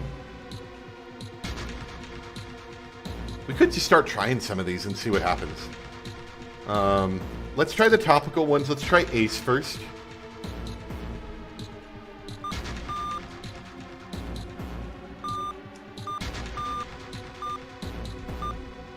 So not Ace. Let's try... Here, I'll cross that out. Let's try Ice.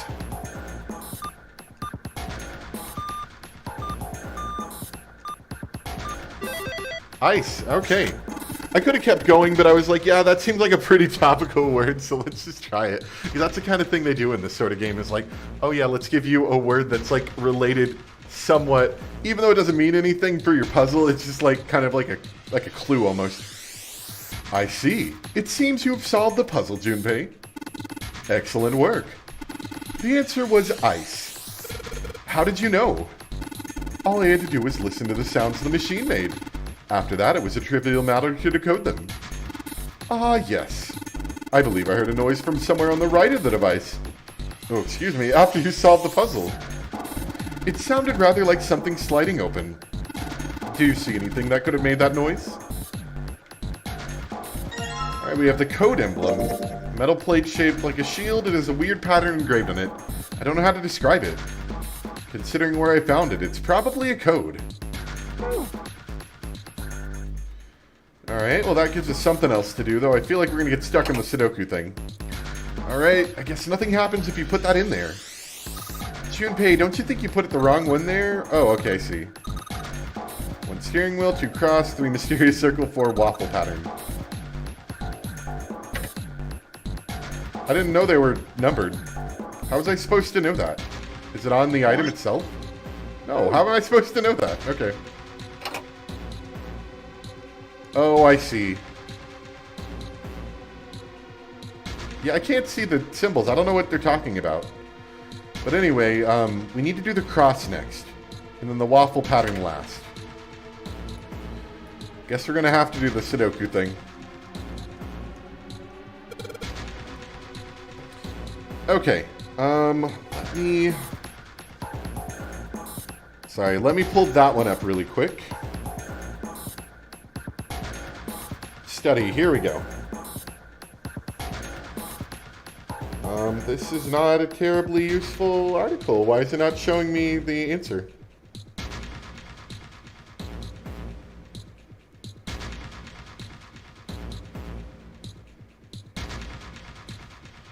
Here we go.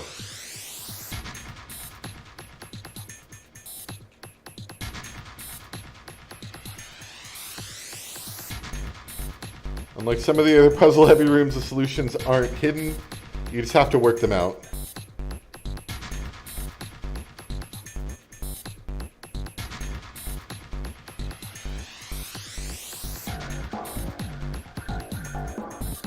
Sorry, I'm having to skip forward a little bit to get some more of this.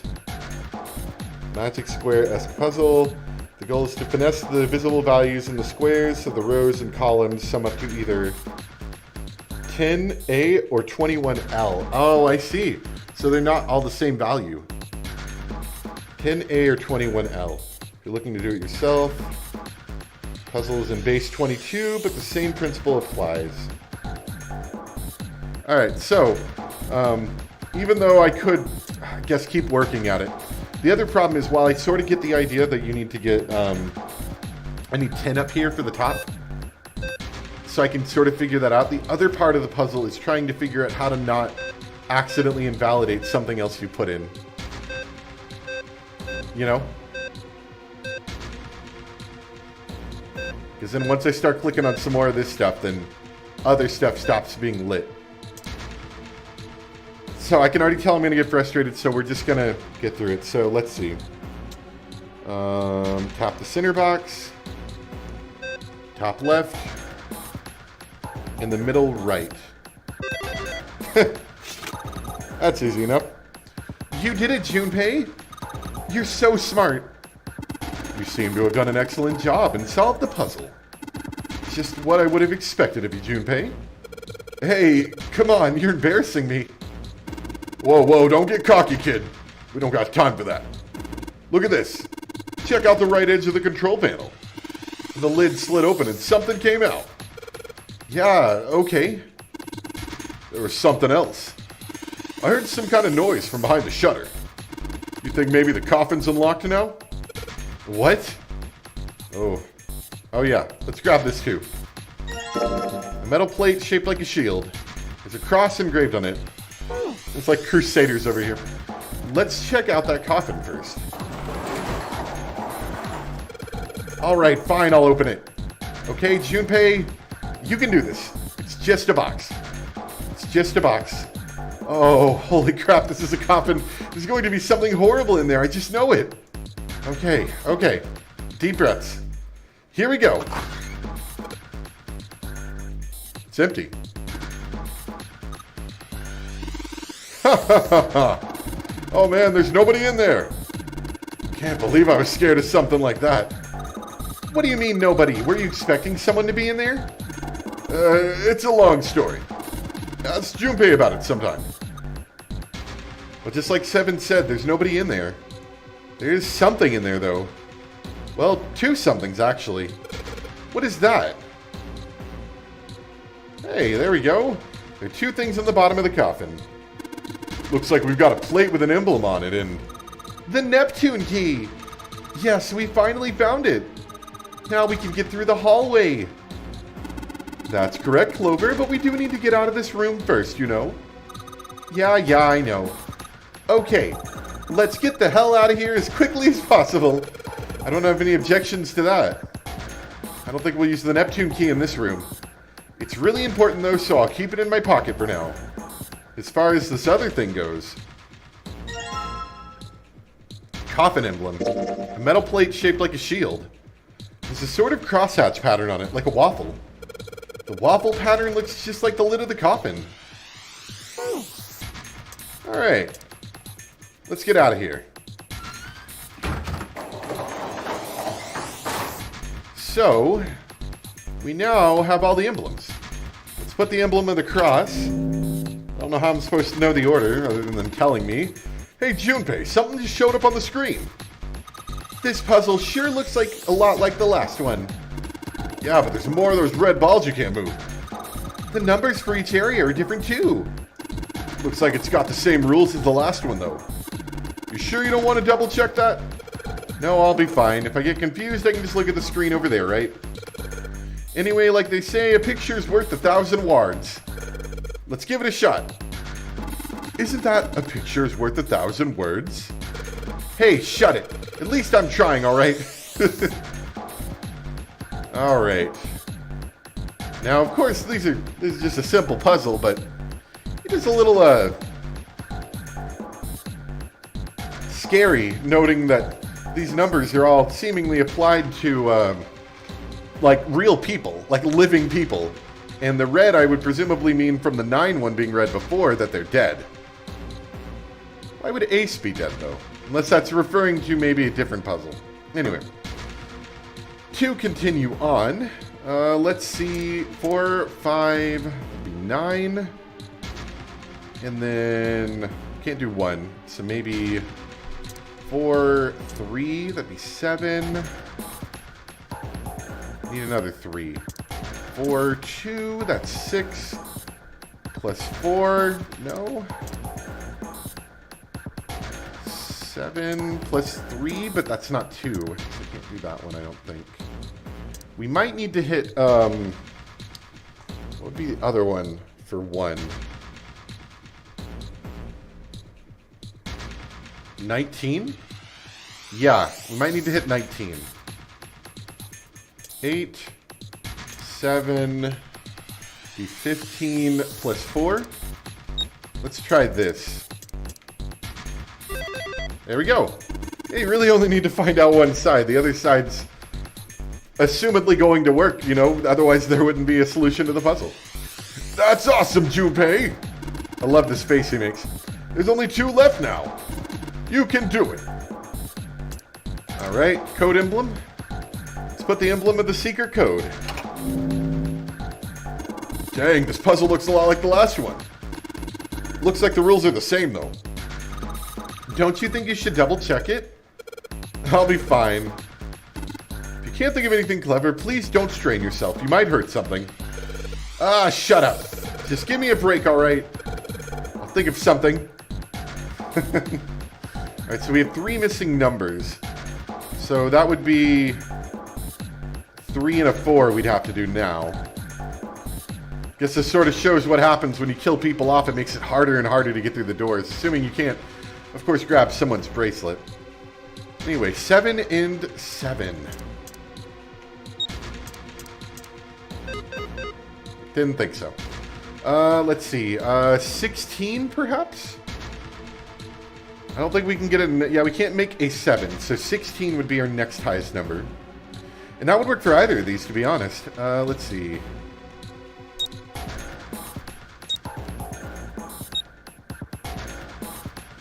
Five plus 4 is 9. Yeah, that would work. There we go. Excellent work, Junpei. You've only got 1 left. I can see the light at the end of the tunnel.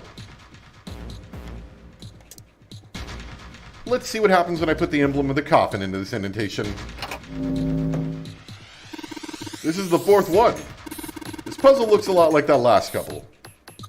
I think this is probably the last one. Once we solve this puzzle, I'm sure something will happen. Alright, I'll solve it in no time. Yeah, 3 and 3 here. So 8 and 9. Probably have to hit... Yeah, probably have to hit 17.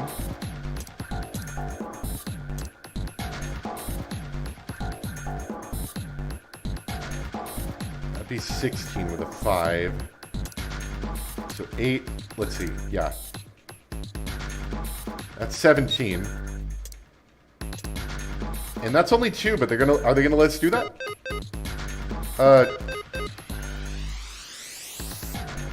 This would be physically impossible, right? Don't you need 3 and 3?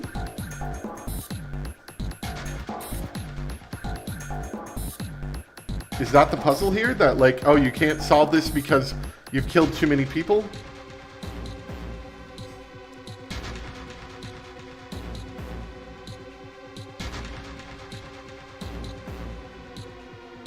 Let's try the other side. I don't know if that makes a difference. Maybe we have to, like, exit it and be like, this isn't possible. Okay, 18.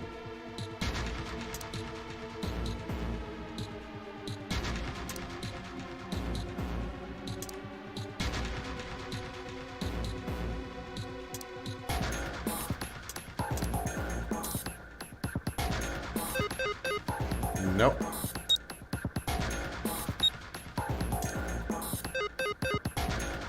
I'm not sure on this one. Let's back up. Dang, I just don't get this at all. The rules are displayed on this screen. Maybe I should read it again. On this screen?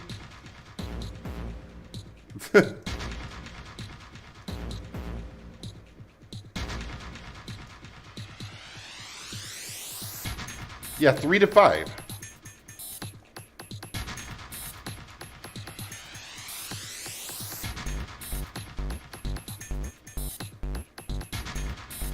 So we have 5, so maybe we don't necessarily have to divide them between the areas. Keyboard, okay. Maybe we don't have to divide them between the areas. Maybe we just have to put them all on one side. Okay, fair enough. Where did that noise come from? Underneath the keyboard? Way to go, Junpei! You answered all the questions. Dang, Junpei, good job! Hey, did you hear something just now? Yes, I heard that as well. From the bottom left corner of the desk, I believe. picture. It's a family photo. What the hell is this? This man with a mustache on the right. He's the same guy we found murdered in the captain's Oh, quarters. right. I forgot about that. He had the zero bracelet on his left arm. And this second man, with the glasses and a doctor's coat. Yeah, he looks familiar. He's the ninth man. The one with bracelet number 9. He died after he went into door 5. But this guy, the one in the striped suit, Oh man, that's Ace. Yeah, I guess it is. No doubt about it. But what does it mean? What is Ace doing in this picture? Not only Ace, the ninth man and Cap too. And they look happy, like they knew each other well. Why? How? How in the world are these 4 men connected? You say Ace is in that picture? Yeah, it doesn't look like it was taken recently though. Ace, the ninth man, and Cap all look about 10 years younger. How do you know it's exactly 10 years? Anyway. Ah, so the ninth man and the man you found murdered in the captain's quarters are also in the picture? Yeah. Is there anyone else? Or are there only 3 people in the picture? I'm afraid I can't see it. No, there's one more guy. He's got kinda long hair, he looks smart, but a little cold. I feel like we've seen this guy. He's the only one I don't recognize. What's the date of the photograph? It doesn't have one. Did you look on the back? Back? Yes, the reverse. The other side. Huh. Praying for the success of the Nonary project. With Nijisaki, Kubota, and Musashido. Huh. Then the 4 men in this picture were the organizers of the Nonary game 9 years ago. That means Ace, the ninth man, and Cap were all responsible for making it happen. But I feel like I should be more shocked about this. It's almost as if that's just how things were always supposed to be. I mean, we've been doing this for almost 9 hours, right? Like, this is... At this point, I imagine the shock just sort of being wearing off a little bit. Why? Why am I not surprised? Ace was the one in charge of the Nonary project. But why? Why am I so calm? It's like I already knew. Ah, of course. I understand now. Ace was the CEO of Cradle Pharmaceuticals. He was the one who invented the game 9 years ago. He was Gentaro Hongo. Ace is Hongo? I had my suspicions from the beginning. Their voices were similar. Too similar to be a coincidence. I could never forget his voice. It was the voice of the devil. I couldn't be sure, though. After all, I had no way to check. I certainly couldn't ask him. Even if I had known, however, I would never have told you. Zero made it quite clear what would have happened if I did. Oh my gosh, I had no idea. Huh? I didn't know that Ace was Hongo. Oh, yes. I suppose you wouldn't have. 9 years ago, you were in Building Q in Nevada. But Hongo was in the Gigantic with us. I know. That's why I didn't know what Hongo looked like. But why? Why didn't you tell me? I mean, I'm your sister, right? You could have told me. I'm sorry. I apologize for keeping this from you. But if I'd told you, Clover, I would have told everyone else. And if you did, then I would have been forced to tell them about what happened 9 years ago. I had to prevent that. Hey, Junpei. You think I could borrow that picture for a sec? Sure. Hongo, Kubota, Nijisaki, Musashido. Hongo, Kubota, Nijisaki, Musashido. Is Seven about to remember something really important? Hongo, Kubota, Nijisaki, Musashido. Hey, Seven, do you... Shut it! Just be quiet. I'm this close to remembering. This close. Hongo, Kubota, Nijisaki, Musashido. Cradle Pharmaceuticals. Nonary Project. 0999. Shit. What? What's wrong? Holy shit, this is nuts. What's nuts? I remember Remember what? everything. Everything? Yeah, I remember all of it. My memory's back. I remember what happened before I got snatched. What? Let me tell you what happened. Like Snake said, Ace is Hongo from the right. The other three are Musashido, Nijisaki, and Kubota. Musashido was the man with the cash. Nijisaki was Hongo's right-hand man, and Kubota developed the actual technical details of the experiments. How do you know all this? Come on, man, I told you, I finally got my memory back. No, that's not what I mean. I'm trying to ask you why you knew all this stuff in the first place, before you forgot it. You really want to know? Of course. Me too. This is gonna take a while. Hell, it'll probably take me a good 3 days to tell you everything. Well, we don't have 3 days. Just give us the short version, alright? Short version, huh? Alright, fine. I'll give it a shot. No promises, though. I'm a detective. It's a little awkward to say this about myself, but you could probably consider me a lone wolf type. I hold to my own code, as I think doing what's right is more important than doing what you're told. That's why I followed my gut that night. A slim lead brought me to the wharf. It was 9 years ago. The wharf had been cold as fuck, and I could barely see squat. I was investigating a mess of kidnappings, all of them children. It all had one thing in common: a history of visits to one particular hospital. A hospital under the management of Cradle Pharmaceuticals. And my investigation had turned up evidence that Cradle had been involved in the kidnappings. After a little sweet-talking, I managed to finally get a real lead from someone inside Cradle. My source told me this. Tonight, a ship is set to take the children to a large passenger liner docked offshore. So I headed to the wharf. In the shadows, I searched the harbor until I found the ship he was talking about. There was a bunch of movement near it. Men in black suits, many of them were carrying large bags. Bags. There was something about the way they moved as they were carried. No doubt about it.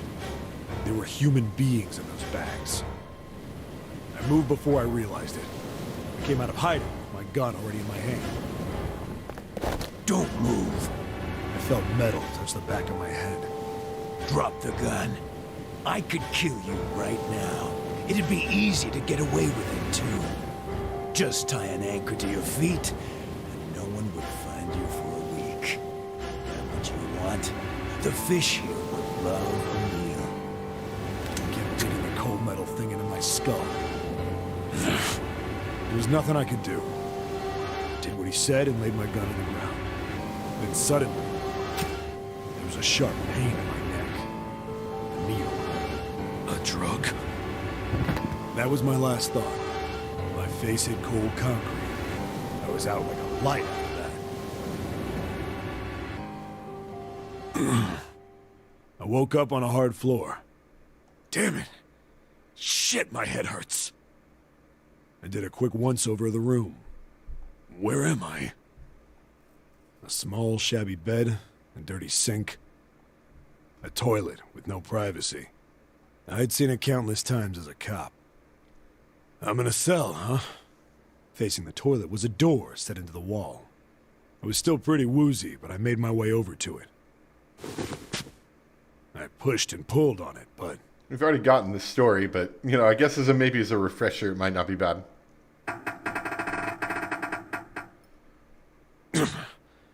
Not like I expected much else.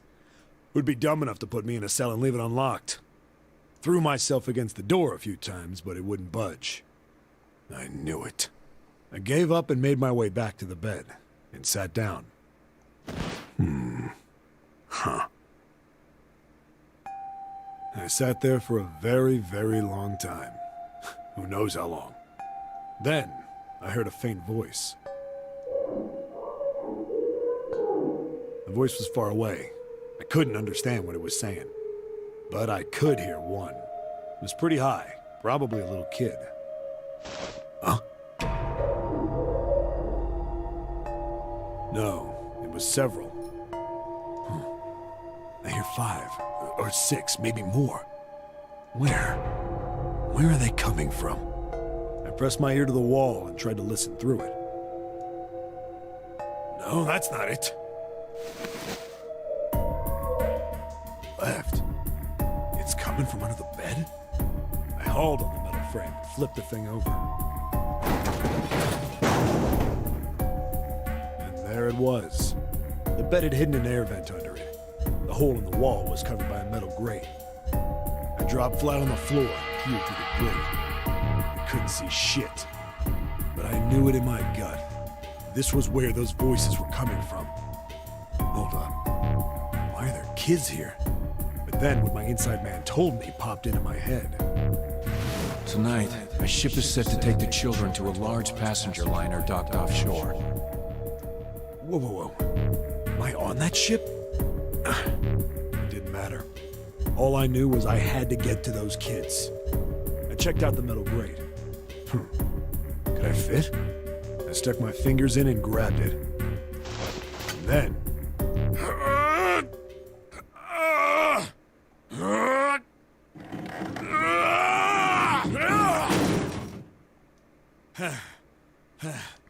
Yeah! How do you like that, you son of a bitch? I finally got the damn thing off. Sweat was dripping down my face, so I wiped it off and crawled inside. The first bit or so was tight. I had a wriggle on my belly. It wind up eventually, and there was space for me to crawl along on my hands and knees. I went from crawling like a worm in dirt to skittering like a bug. Couldn't say it was much better, but I'd take what I could get. And when I'd been in the thing long enough to start wondering where it'd take me, a massive sound nearly scared the piss out of me.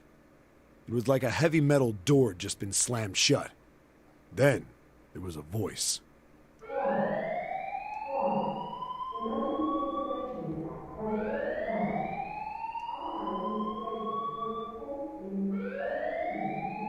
That sounds familiar.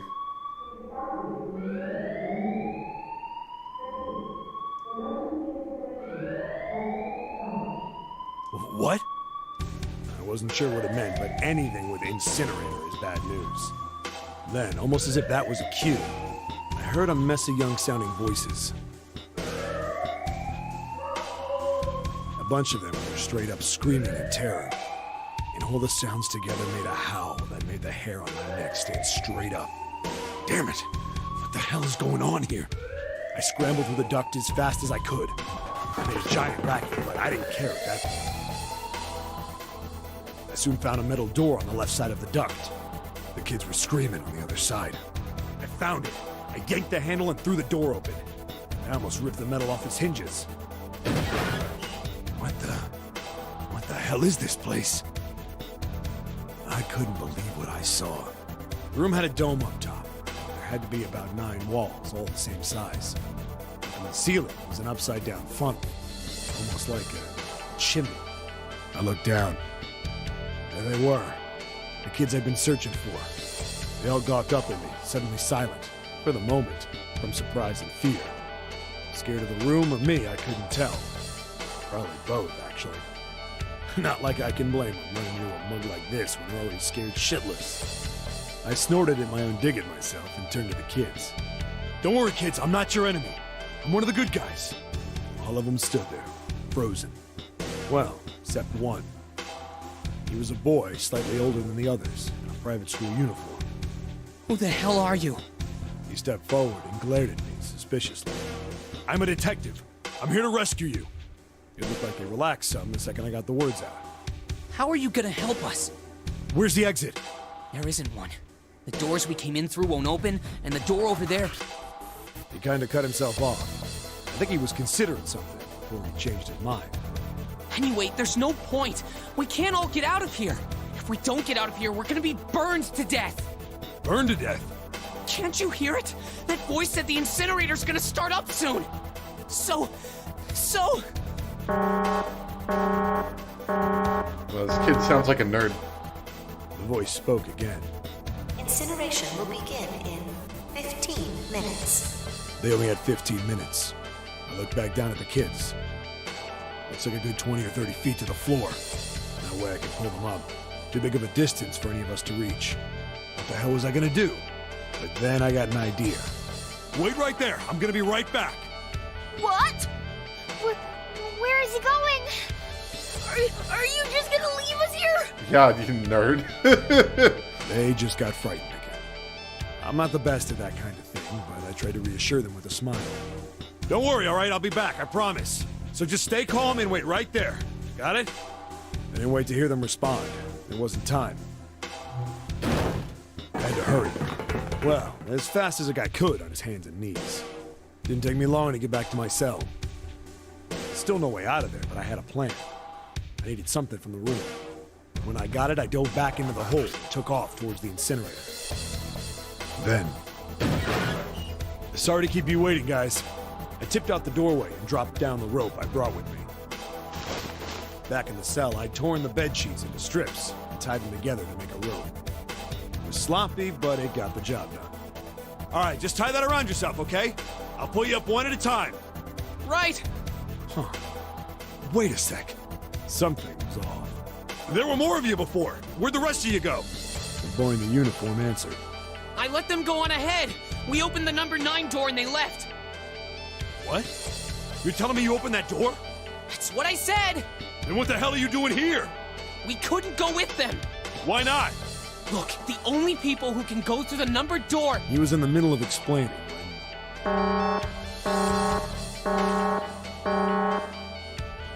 Incineration will begin in 5 minutes. The wall shook a bit from the voice bouncing around. Look, that can wait, all right? Just get us out of here!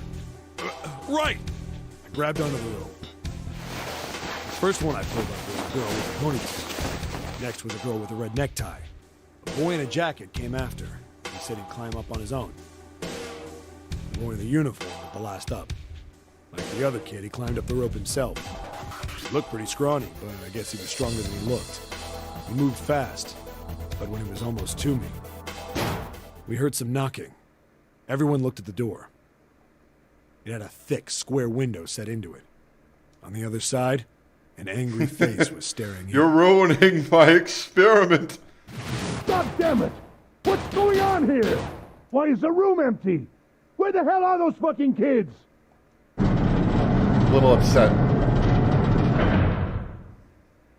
The door opened, and a man stepped in looking half mad with fury. I recognized his face. I saw him many times in photos during my investigation. The man's name was Gintaro Hongo, the CEO of Cradle Pharmaceuticals. Man, he's mad. Hongo saw the boy hanging from the rope. Yeah! Yep, that sounds like him. It was like he was an animal. He lunged for the rope. Hurry! I know! The boy in the uniform booked it up the rope.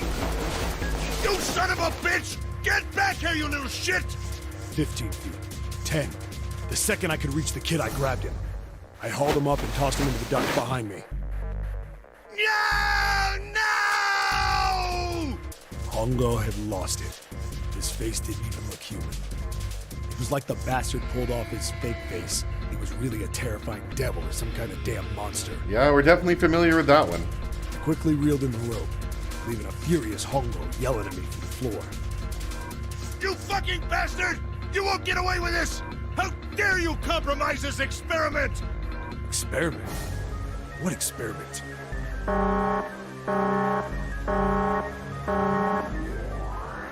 Incineration will begin in 1 minute. Hey, old man! What the hell are you doing? Hurry up! The boy in the uniform was trying to get my attention. I may have thrown a salute in the raging asshole's face before I closed the door behind me. I went to going back to the cell, so we went down the other direction instead. After about 30 feet, we came across another duct on the left. This one was heading down. Everybody nodded and took turns sliding down it. The duct emptied us out into a narrow hallway. There was a door on either side. The one on the left was a normal double door. But the one on the right was familiar. It had black and yellow stripes, and a device next to it on the wall. The plate on it read, Incinerator. Incinerator? Yeah, that's where we were. It was the girl with the red tie who answered me. We were inside an incinerator? Yeah, Hongo might still be there. Looks like it's been shut off, though. Wait, what? If he's still in there... Yeah, that's not good. I mean, that's okay. We'll just let him burn. That meant we better. We gotta get out of here. Go to the other door, hurry! The kids started running, and I was close on their heels. On the other side of the door was a large spiral staircase. Run! Didn't need to tell them twice. Up and up and up. Feet pounding the steps, our arms pumping fast. Round, round, round. The devil was on our tail. The stairway kept going. We passed a couple of landings when the boy in the uniform suddenly spoke. Something's up. Akane's not catching up to us. Akane? My kid's sister. The girl with the red necktie. Akane. That's strange. I didn't remember seeing that name on the list of missing kids. Hey! Akane! He kept his hands around his mouth and yelled. Maybe we outran her. The boy in the uniform skidded to a stop. I stopped too. So did the other two kids. When did we do that? Have I been on the wrong screen the whole time? Hold on. Oh, no, I have. We've been missing out on dialogue. Well, we passed a couple big rooms on the way here. Oh, no. Maybe she took a rest in one of them? I hate that the game does that. No, that's impossible. Sorry, Grandpa. You keep going. I gotta go look for her downstairs. You turn to go. I hope we haven't been missing much. I mean, I guess they wrote the game in this way to still make it understandable. But I hate that I'm potentially missing out on dialogue, you know? Hey, kid, wait! God damn it, I said wait! And it looks like most of this is voice, so we probably didn't miss much here. I don't think the kid even heard me. Fuck! I spun around to the boy in the jacket, and the girl with the ponytail. I'm going after him. You two keep going, alright? Got it? The girl nodded and ran up the stairs. But the boy... I'm going with you. I didn't have time to argue. I just nodded and took off down the stairs. I could hear him following me. We ran all the way to the bottom floor, calling for her. Akane was nowhere to be found. God damn it, where the hell did she go? I could tell the kid was frustrated. And then suddenly... Help me! Somebody help me! Oh, no. We heard a girl's voice. Akane! The boy in the uniform threw open the door and leapt into the hallway by the incinerator. We rushed in after him. I couldn't for the life of me believe what we were seeing. That bastard Hongo had Akane by the arm and was forcing her into the incinerator. Come on, goddammit, move! No, I don't want to! Let me go, please! Let go of me! She planted her feet squarely on the floor and was struggling to get away. But Hongo was bigger and stronger. She wasn't gonna win. Akane! My brother roared with anger and charged toward Hongo. Help me! Ah! You're too late, idiot! Hongo lifted Akane bodily into the air and threw her, still fighting him, into the incinerator. Ah!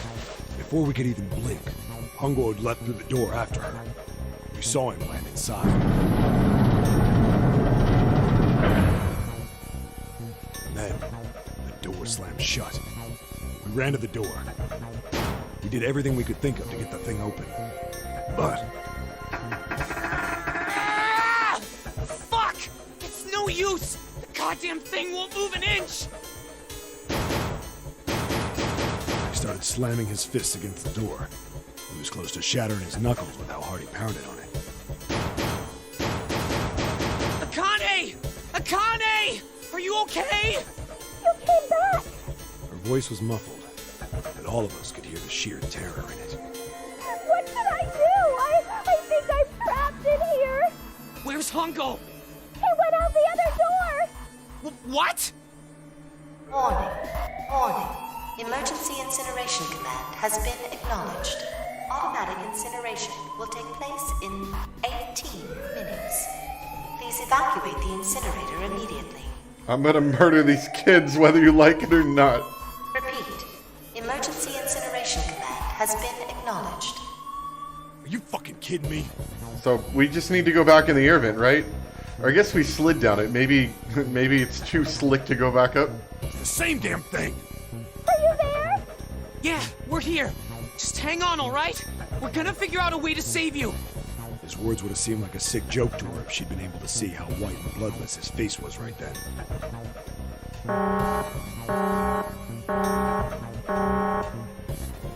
Incineration will begin in 17 minutes. Please help me!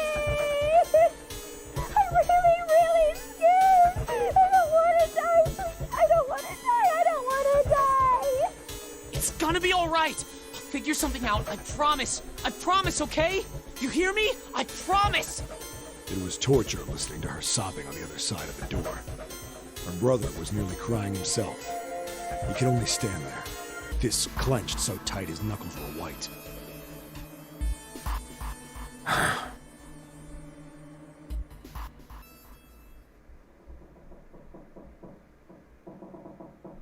It was silent.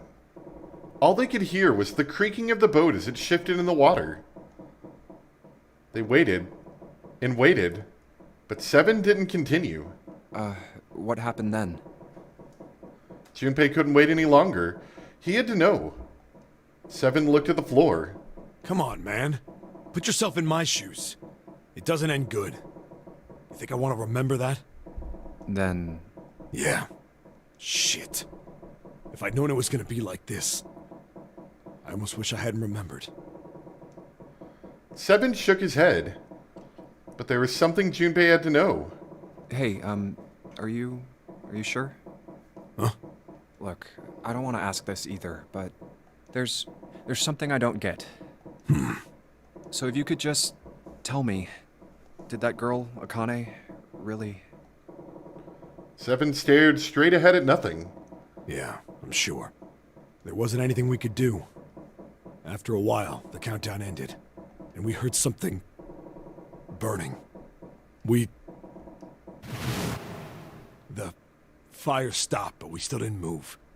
Me and the jacket kid were frozen. The boy in the uniform collapsed as if he couldn't hold himself up anymore. A few minutes passed. The door opened.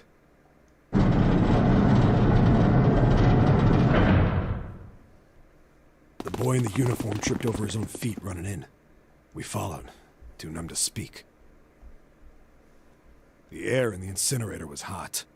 Every breath made my lungs feel like they were on fire. It was like standing on hot asphalt. The air was wavering, and in the middle of the room, there it lay. The kid's legs were shaking so bad, I don't know how he managed to walk. I couldn't see his face, but his body somehow looked empty. Finally, he reached it. He fell to his knees as his legs gave out on him. And then...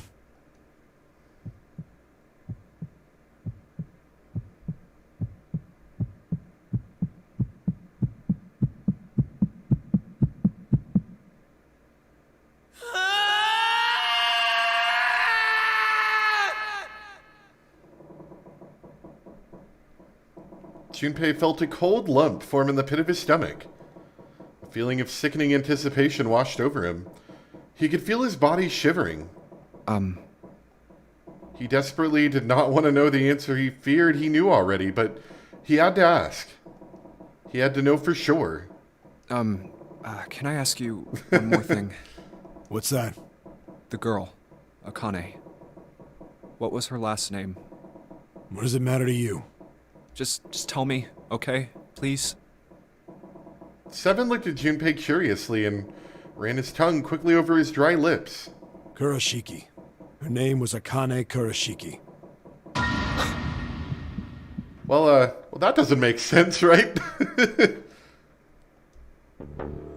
Something inside of Junpei stopped. That can't be right, can it? He had no more words left. He had no more Junpei left. He was just a shell of flesh and bone. Seven turned to Snake. You were there that day, weren't you? The tall kid in the jacket. That was you, wasn't it? Yes, it was. You are correct, Detective. Junpei's mind was blank, withdrawn from the world. Somewhere far away. Don't misunderstand me. I told you before how Zero threatened me. There was nothing I could do. I couldn't say anything about what happened 9 years ago. So you're saying you're not working for Zero, right? Of course not. Clover, what about you? Hey, come on! You really think I'm working with Zero? I told you before, you idiot! I was in Nevada, in Building Q. I did hear that a detective rescued the kids on the boat, but I didn't know it was you. Her surprise seemed to be genuine. Uh-oh. Voice is cutting? I hope not. I mean, it looks fine to me. I wonder if potentially the battery is dying in the microphone. I thought I charged it recently, but I can go ahead and charge it again. It's good now? Okay. I'll leave it for now then, because I don't want the charging cable on unless it's actually a problem.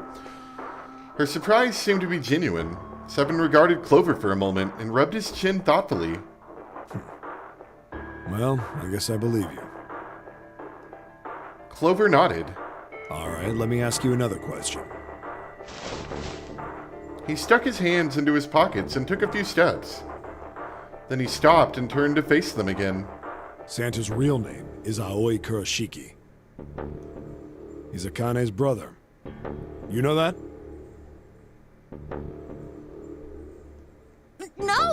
No, I didn't. Did you? Well, yes. I know Aoi Kurashiki was her brother. But I didn't know he was Santa. At least not from the beginning. 9 years ago, he was in the middle of puberty. His voice is entirely different now. I'm ashamed to say that even my exceptional hearing wasn't able to make that connection. As such, I had no reason to think Santa was Aoi. When did you figure it out? Clover told me that Santa might have been one of the subjects of the initial experiment. It was only a short while ago, while we were leaving the library. When she told me that, I had a feeling. Santa is Aoi? Akane Kurashiki, June's brother? That spark caught flame in Junpei's leaden mind, and the fog began to clear. Like an engine beginning to turn, images and thoughts began to coalesce in his mind, coming faster and faster, forming bigger images, bigger thoughts. Junpei blinked. He was back. There's still a lot we don't know. I mean, like a lot. But there is one thing I think we can say we know. What's that?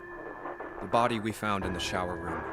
It had to be Nijisaki, dressed up to look like Snake. Pretty sure, because there's some of those pictures we saw, it looked a little like that. What? Come on, man, what kind of detective are you? You didn't figure that out already? Hey, go easy on me, man. I just got my memory back, all right? Cut me some slack. Well, if he is, the 3 murders make sense then, don't they? Yeah, that's right. Murder. Kubota blew himself up, but that was murder too. So why did these murders take place? If Junpei is correct, and the body in the shower room was Nijisaki's, that means all of the people who were murdered were involved with the creation of the Nonary project. True, definitely. Kubota, the person who conducted the actual experiments. Nijisaki, Hongo's assistant.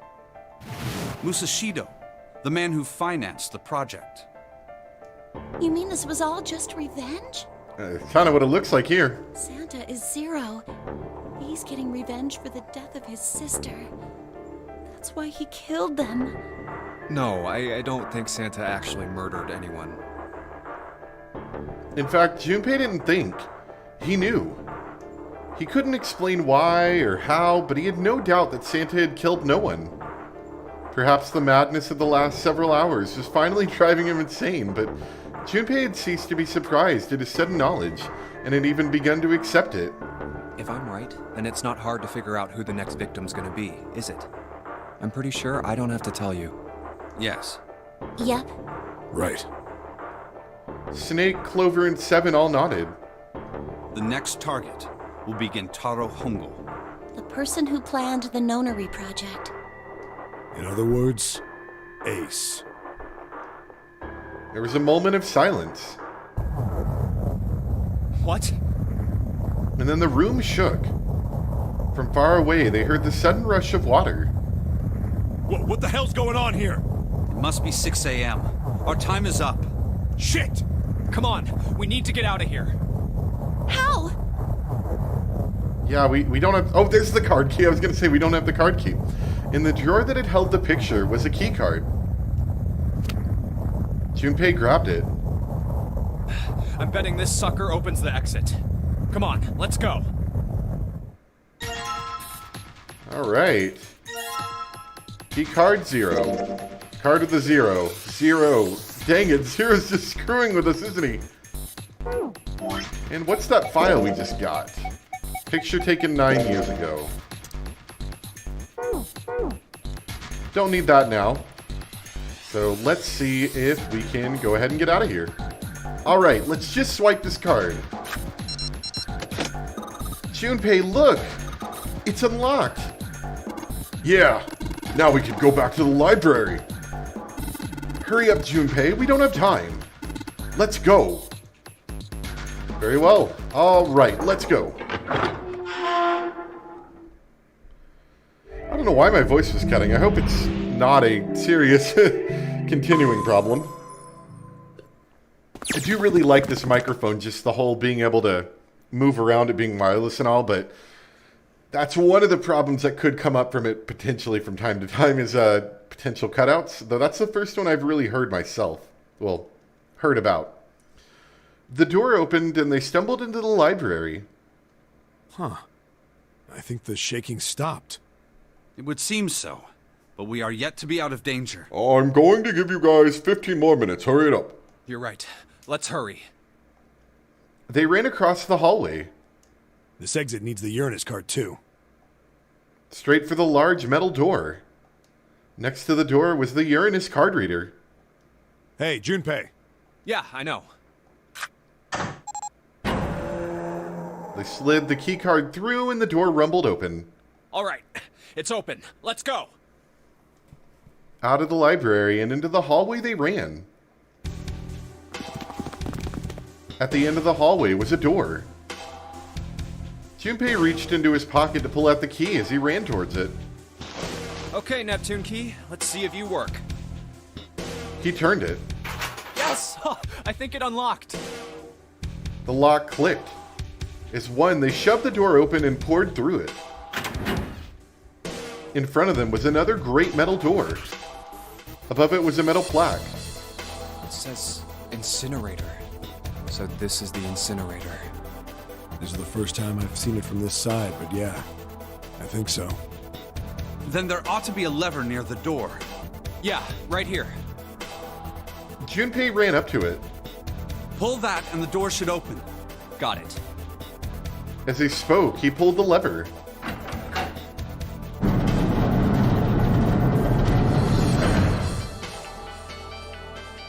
The motor in the door groaned as it slowly ground open. There was no time to waste. Let's go. As soon as the door had opened far enough to admit them, all four dashed through. Then suddenly, there before them, were the four who they'd parted from earlier. Ace and Lotus stood in front of the number 9 door. Santa was curled into a ball against the wall of the incinerator, holding his stomach. And then there was June. She sat slumped against the wall, exhausted. What the hell is going on? Junpei ran towards June. He skidded to a stop in front of her and knelt down. What's wrong? Are you okay? Her face was pale and her lips dry. When she spoke, he could barely hear her. Jumpy, you came to get me. Of course I did. I made a promise. I'm so glad you're here. So glad. She mumbled the same words over and over, weakly. Junpei could feel his heart breaking. Hey, what happened to you? I'm fine. I just fainted. I wasn't feeling very good. I'm feeling a lot better now, though. Are you sure? Yes. I just need to rest a little longer. I'm sure I'll be fine. You shouldn't worry about me. She was looking towards Santa. Junpei turned to look as well. Santa. Santa grimaced, his face contorted in pain. Seven grabbed him by the collar and roared at him. Hey, where is it? Where's the gun? You hide it somewhere? Despite himself, a grunt of pain escaped Santa's lips as Seven shook him. I don't have it. I got sucker punched and they took the gun. What? Who took it? What? Isn't that obvious? I took the gun. Oh, man.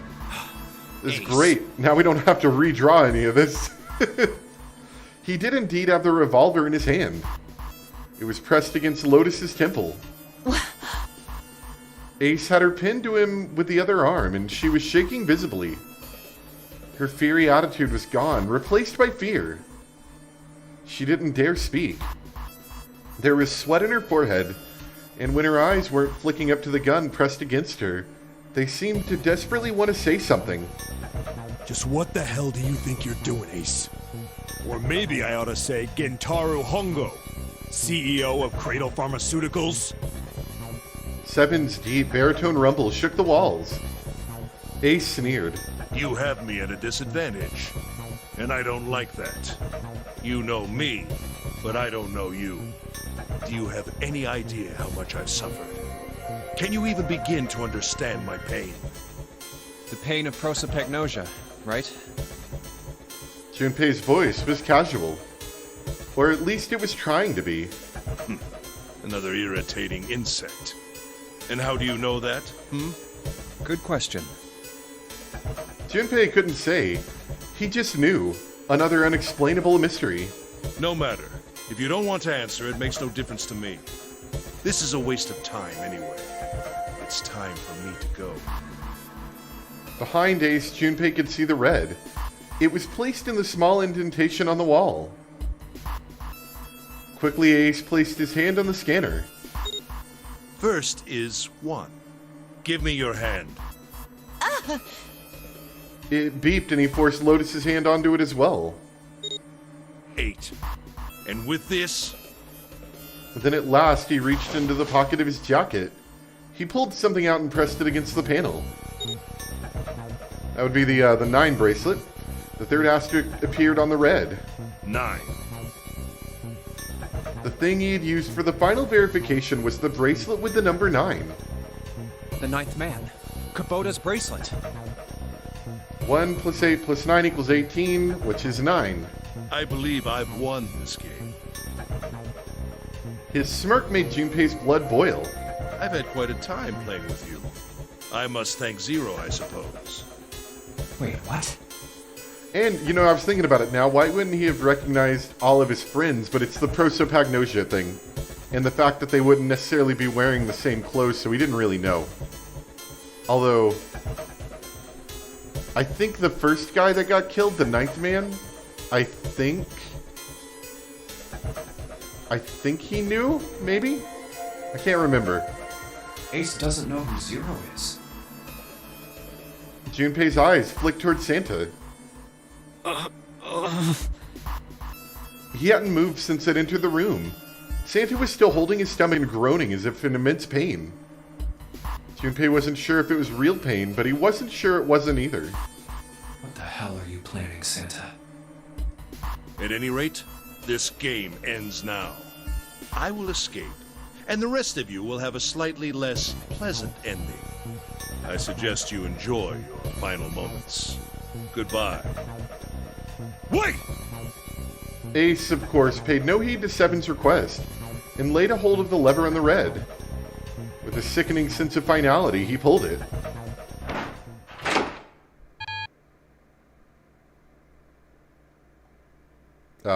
What?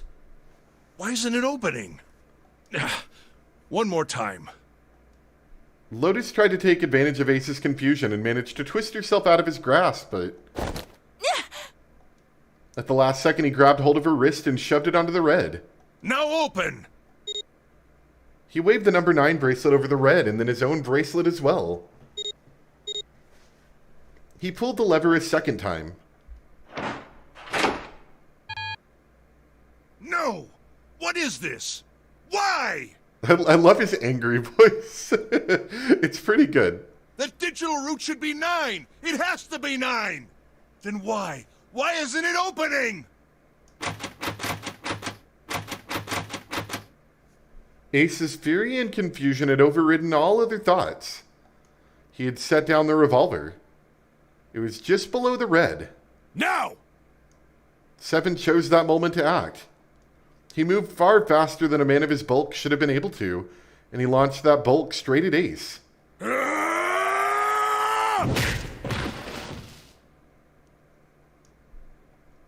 It was over before they knew it. No! In the blink of an eye, Ace was on the floor. He rolled onto his side, groaning in pain. Ugh. Lotus ran straight for Junpei. She darted around behind him and stuck her head out, making sure to keep Junpei between herself and Ace. Oh, that was close. Too close. Thank you, Seven. Don't mention it.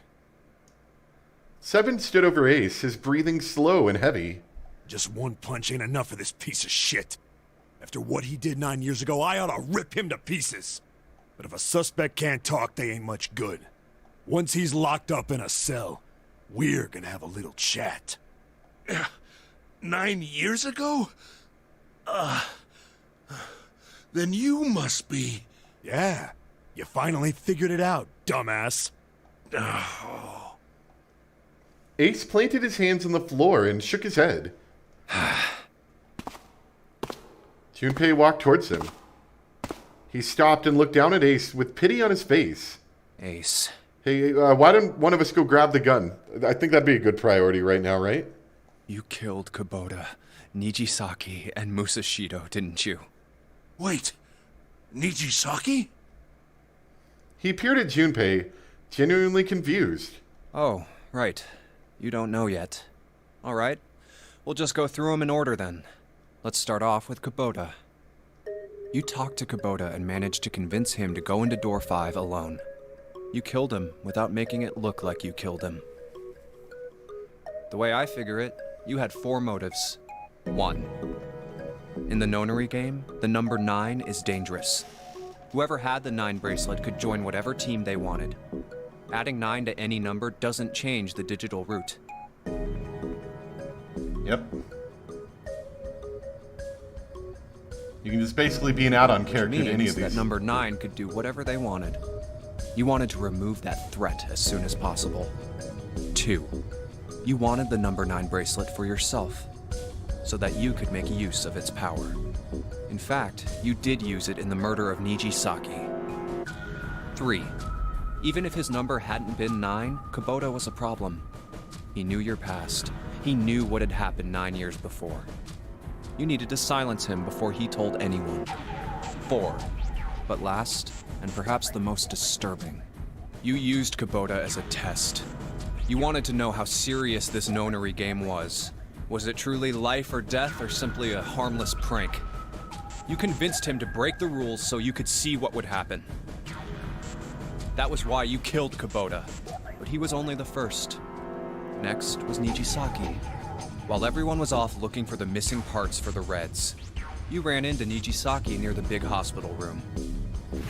However, because of your prosopagnosia, you didn't realize he was Nijisaki. Chiefly because, when you met him, he was dressed like Snake. That was why you thought Nijisaki was Snake. No, that's not... That was Nijisaki? Why? How did... I'll get to that. Anyway, you thought he was Snake. Snake was one of the kids in your experiment 9 years ago. You remembered him because he was the blind kid, but his presence made you think. Snake was one of my subjects 9 years ago. He probably hates me. But if that's true, why isn't he saying anything? Is he keeping quiet because he can't see? Or perhaps he's working with Zero to get revenge on me. Whatever the reason, anyone who knows my past is a threat. Before he tries anything, I need to get rid of him. That was when you decided you had to kill him. The murder weapon was Kubota's bracelet. You just waved it over the red. verified your own number, and then grabbed Nijisaki's arm and forced it over the scanner panel.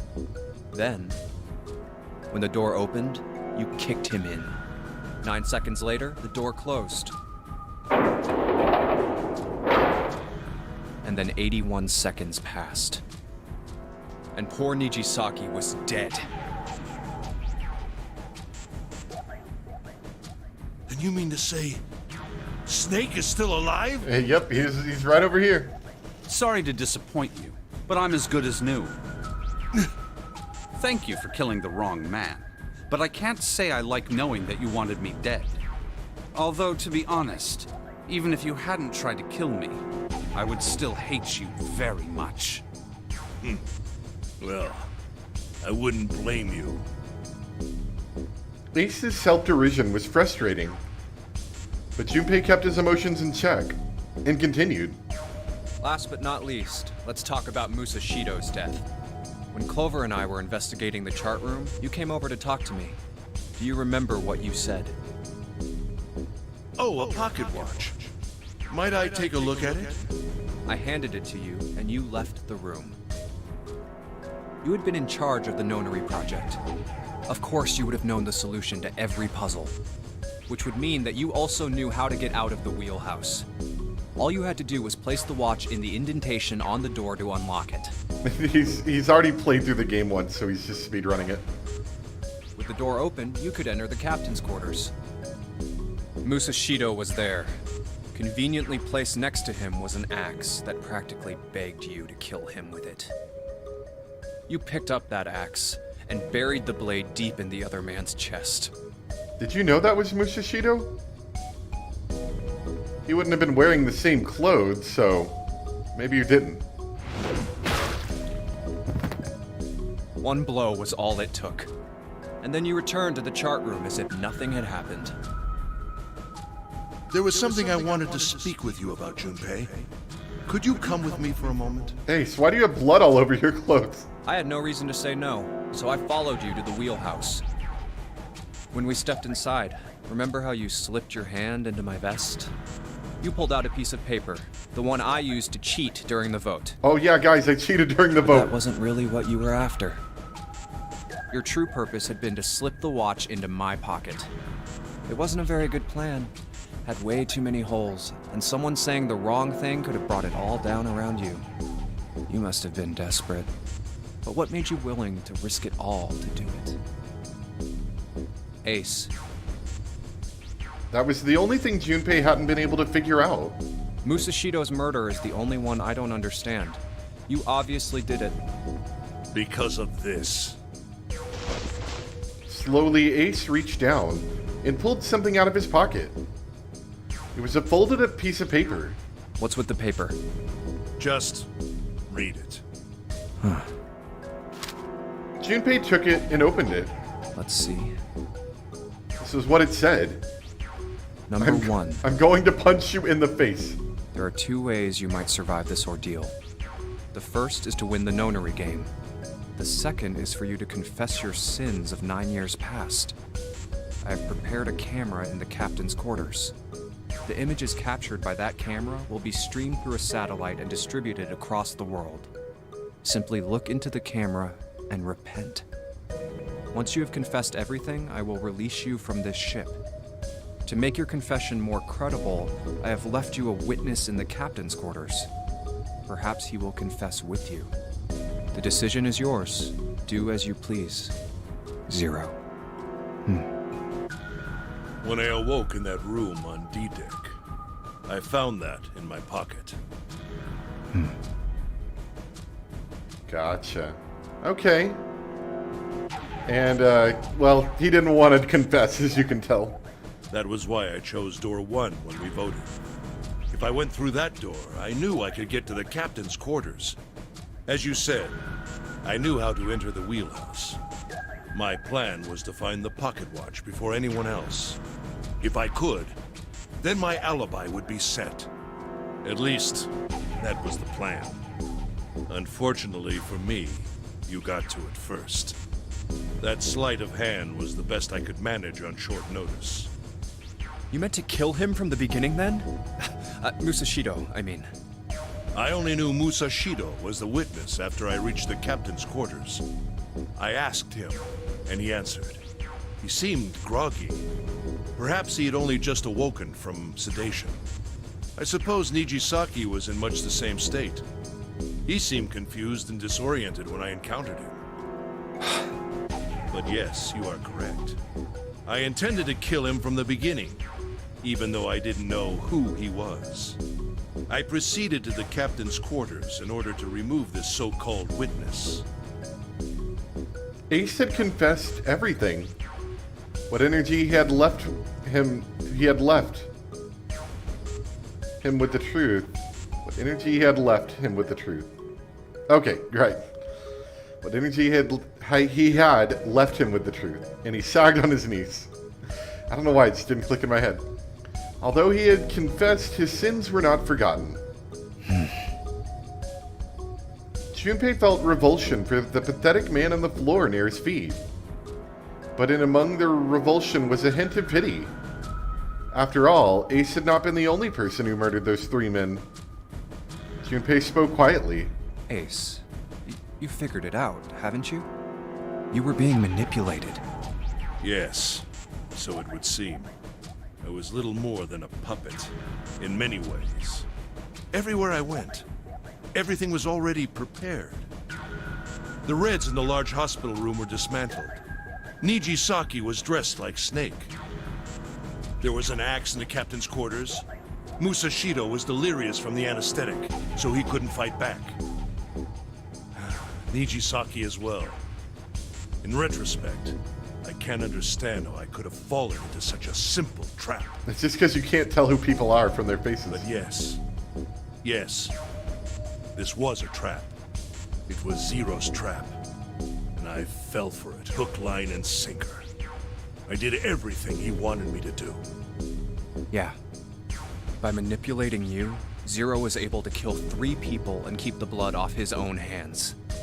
All of this was revenge for what happened 9 years ago. That's why this nonary game happened. Am I right, Santa? Junpei looked over at Santa. As Junpei spoke, he stood up, his legs still shaky. Huh? What the hell are you talking about? I don't know any... Ain't no point trying to play dumb anymore, Santa. Actually, I guess I should call you Aoi Kurashiki, huh? Seven's face was sad as he spoke. My memory came back to me, kid. You're Aoi Kurashiki, no doubt about it. Never thought I'd be back in this room talking to you. But hey, I guess this was all part of your plan, right? After all, the person who planned the nonary game this time around was Zero. And Zero's you. Looks like you really do have your memories back, huh? Santa's smile was sarcastic. And something else. Well, I guess there's no point in hiding it then, huh? Yeah, you got me. I'm Aoi Kurashiki. I was one of the kids in the nonary game 9 years ago. I made it out. So did Snake over there. But there's one thing... No, I guess there's 2 things you got wrong. Number 1, I ain't Zero. What? Wait, what? Well, I'm not gonna believe you. Sure, I was helping Zero out, but I'm really more of an assistant, like a secretary. But an assistant's only an assistant. I didn't come up with all this. All I did was follow Zero's orders. Then, if you're not Zero, who is? Calm down there, Junpei. Didn't I say 2 things? You made one more mistake. Junpei, you just said, all of this was revenge for what happened 9 years ago. That's why this nonary game happened. But that's not it. Revenge isn't the only purpose. There's another reason you guys were playing the nonary game. To save someone. Save someone? Right. You were brought here to help my sister. To save Akane. What the hell are you talking about? Akane Kurashiki died 9 years ago in this room. I was there. I saw... Oh yeah, and also Akane's here, so that's also weird. Although then again, can we really 100% confirm that this person is Akane Kurashiki like we think she is? But like, can we confirm that in any real way? Suddenly, Seven froze. His eyes went as wide as dinner plates and he spun around towards June. Junpei followed his gaze. What? She was gone. Where June had been, there was nothing. What the hell? Where is she? Where's Akane Kuroshiki? Seven began to mumble to himself, a strange series of words strung together as if his mind wasn't functioning properly. His face was twisted with effort, as though he were struggling with something they couldn't see. He gritted his teeth and pressed his hands against the sides of his head. Ugh! Oh, my head! My head, it feels like it's gonna pop. Seven! What the hell is going on? I don't know. I just... Oh! I swear to God, my head feels like it's about to explode! Oh no, the bomb's in his head now. From somewhere far away, they all heard a deep, heavy noise. It sounded like a tremendous wheel slowly beginning to turn. Santa seemed to have entered an almost trance-like state. His words were calm and measured. What was the Nonary Project? I'm sure you know already, but I'll tell you one more time.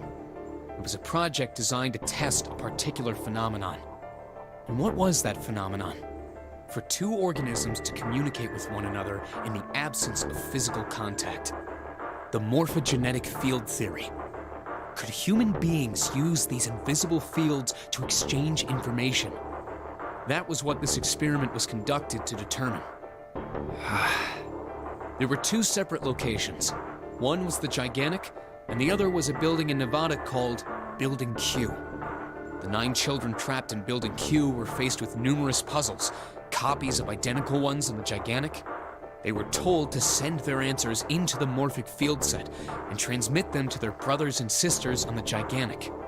The transmitters were put in Building Q, and the receivers were put on the Gigantic.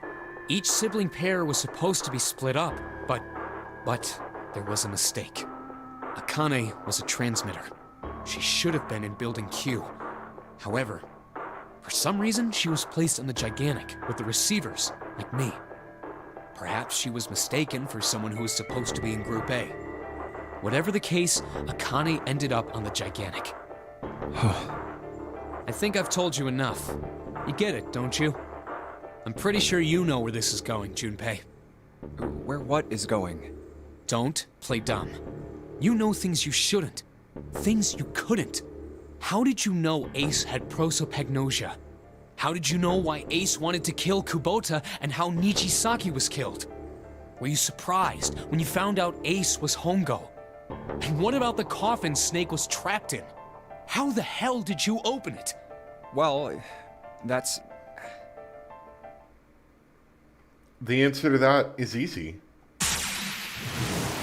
He knew because I knew. Junpei was receiving information that I sent to him through the morphic field set. It's simple, really. How do I know the alternate futures, then? Imagine a river that splits in two like an upside-down Y. The river flows from the top to the bottom, from a single stream into 2 branches, kind of like a flow chart. It only flows in one direction. It can never flow backward. Information is the same way. It moves from the past to the future, but never flows backwards. That's why people at the river's source in the past will never know about those downstream in the future. But people downstream will never know about one another either. Information only flows along the path of the river. But I am different. I can manipulate the morphic field set to pluck knowledge from the future. I know what happens on either fork of the river, even though the people on either fork know nothing about one another. Now, who am I? I am I, the 9th letter of the alphabet. But I am also 0. No, that's not true. I'm not really 0. Not yet. Perhaps you could say that I am less than 0. 0 is my future. In 9 years, I will be 0.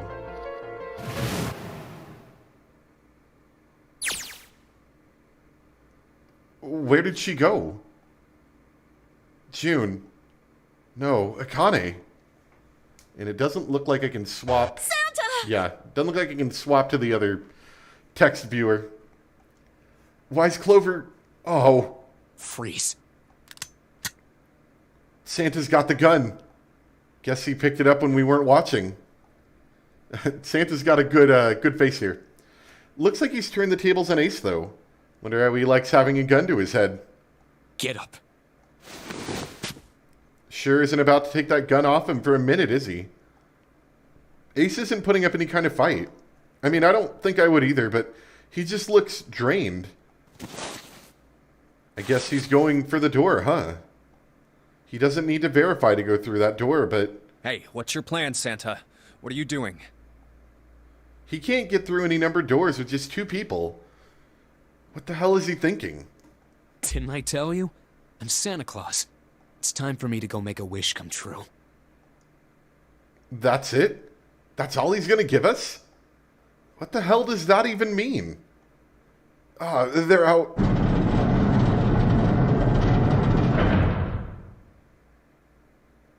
And now the gate's shut. Looks like the rest of us are stuck in here. They're all looking at me. At least Seven's headache is gone. He seems to be alright. Well, I guess there's no harm in trying. Let's see if this door still opens. Damn. Well, it looks like this door isn't opening anytime soon. Oh, you mean we're trapped? So it would seem. What the hell is Santa trying to do? Oh my gosh. Oh my gosh, what? Have you considered where we are? There can really only be one thing Santa would do now. No. No, you can't be serious. Oh, but he is. Crap, we've got to do something. Maybe we can still get out through door 9. There's the red. Yeah, alright, we can do this. I've just got to... No. It's not going to work. There's no way. The 5 of us can't open this door. We get 8. Is there any combination that'll work? Junpei, can I borrow your pen and notebook? Sure, why not? I don't think I'm going to need them. Ever again. Well, she certainly looks purposeful. Looks like she's writing equations. A lot of them. Oh man, she doesn't look very happy.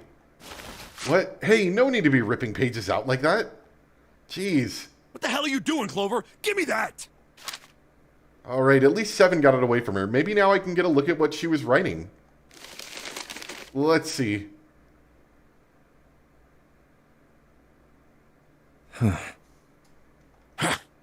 What?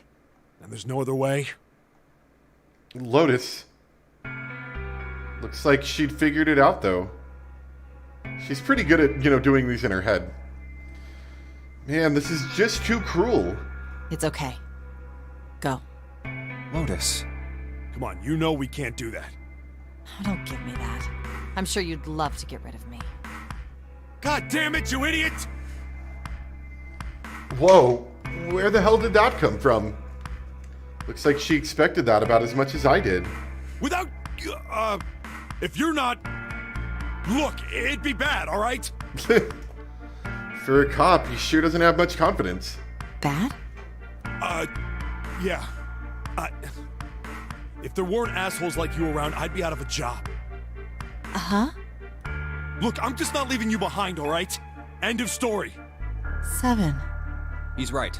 I'm not leaving you either. Me too. You didn't honestly think I'd abandon you, did you? You're all idiots. Act as tough as you want, Lotus. We can all see you're about to cry. That being said, however, I doubt we would be able to open the door anyway, even if we were to leave Lotus behind. Huh? Why? I trust you remember what happened to Ace? I couldn't, see exactly what happened, but I was able to guess what he was attempting to do earlier at the Red. Oh, yeah. No! What is this? Why? It just makes me laugh every time I hear his angry voice. The digital route should be 9! It has to be 9! Then why? Why isn't it opening? Just to see. Why don't we give it a shot? Give it a shot. Yes, that is what I said.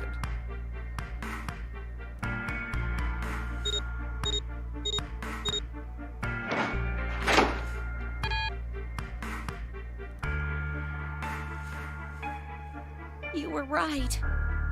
It ain't opening. But it did open 9 years ago. The digital route was 9 then, I'm sure of it. You think maybe they changed the settings? Probably. Perhaps. Dang it. If we can't get through the door, we can't get out. The walls are way too high. There's no way in hell we could get to that hole 7 popped out of 9 years ago. All we can do is stand here and stare at this door with a 9 on it. I guess this is it. This is the end.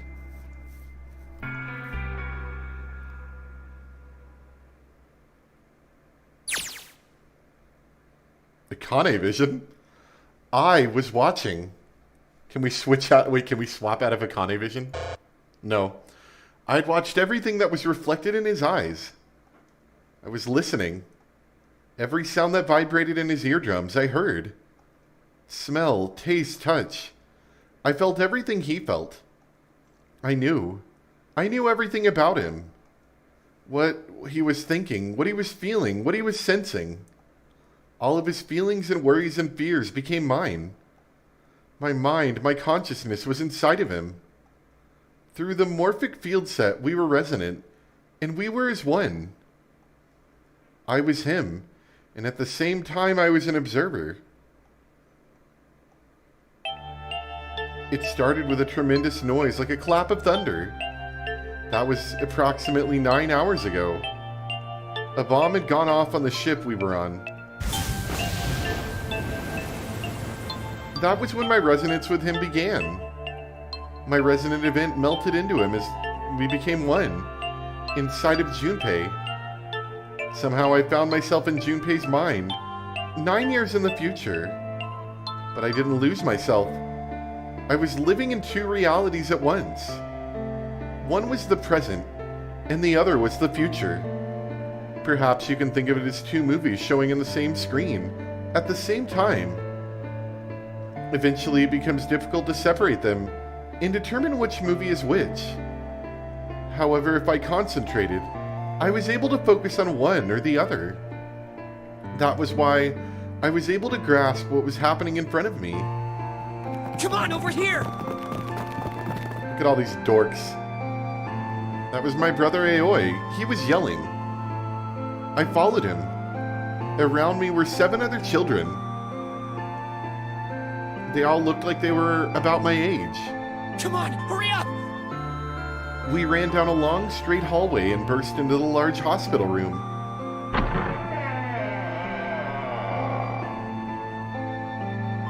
Everyone was arguing. 2 of the boys got in a fist fight. A girl watching them began to cry. I want to go home, she cried. I want to go home. Another girl slapped the crying girl and glared down at her. It had been 2 hours since the Nonary game began. We were starting to fall apart. But just when all hope seemed lost, Light started talking. He was blind. 9 years later, we would call him Snake. Hello, everyone? Could you come over here for a moment? He was older than most of us and his voice had authority and dignity. The fights died down and we gathered around him. I have a little sister. She is very important to me. Right now, she is over in Building Q and is desperately trying to send information over to me. Her name is Clover, and today is her 9th birthday. As he spoke, he pulled something from his pocket. In his hand were 9 4-leaf clovers. I was going to give these to her as a birthday present. I was outside picking them when I was abducted. I'm sure I've already told you, but I am blind. For a man who can't see, collecting 9 of a very specific plant is, well, it is difficult. But my sister means a great deal to me, and I hope that these would show her how much I cared for her. Since it's her 9th birthday, I thought 9 four-leaf clovers would be appropriate. Every one of you has a brother or a sister in Building Q with Clover. For their sake, we have to survive. We have to get off this ship. Do you understand? If we're going to do that, there are 3 things you have to remember. We need trust and love, and we have to have faith in one another. If we can take all 3 of those to heart, then I promise that good luck will come our way. Did you know that the leaves on the 4-leaf clover mean faith, trust, love, and luck? Those words are leaf words. So if you believe what I've told you, and you understand, then I want you each to have one of these. They're a promise between friends. He gave a clover to each of us. I took one too. Eventually, he was left with only a single 4-leaf clover. He had one last thing to say. Now don't ever forget, so long as you have that, we will always be connected. Do you understand? When he finished, the tension of only a few minutes before was gone. We were calm. After that, we ran around the ship for a while longer and opened several of the numbered doors until we finally found a door with the number 9 on it. In fact, there were 2 doors with 9 on them, and we found them in the chapel. We split into 2 groups and walked through the doors.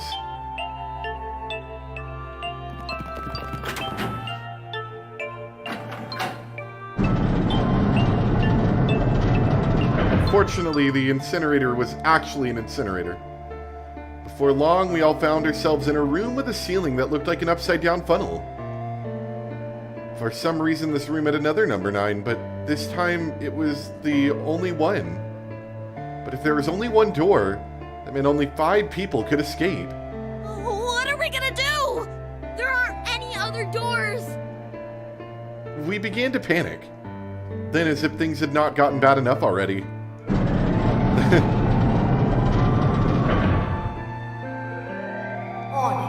Warning. Emergency incineration command has been acknowledged. Automatic incineration will take place in 18 minutes. Please evacuate the incinerator immediately. Repeat. Emergency incineration command has been acknowledged. What? What's happening? What did that thing say?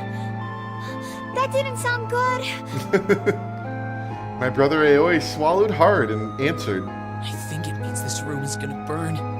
Burn! The plaque on the door says incinerator. And that voice said that the incineration is about to start. And incinerate means to burn. No! Help me! Children voices are funny. Abject terror filled the room as everyone began to scream and cry. Every pair of eyes were filled with despair. Then, high up on the wall, a door opened and a man appeared. He was a huge, frightening mountain of a man, as large as a bear. 9 years later, we would call him 7. Don't worry, kids. I'm not your enemy. I'm one of the good guys. I'm a detective. I'm here to rescue you.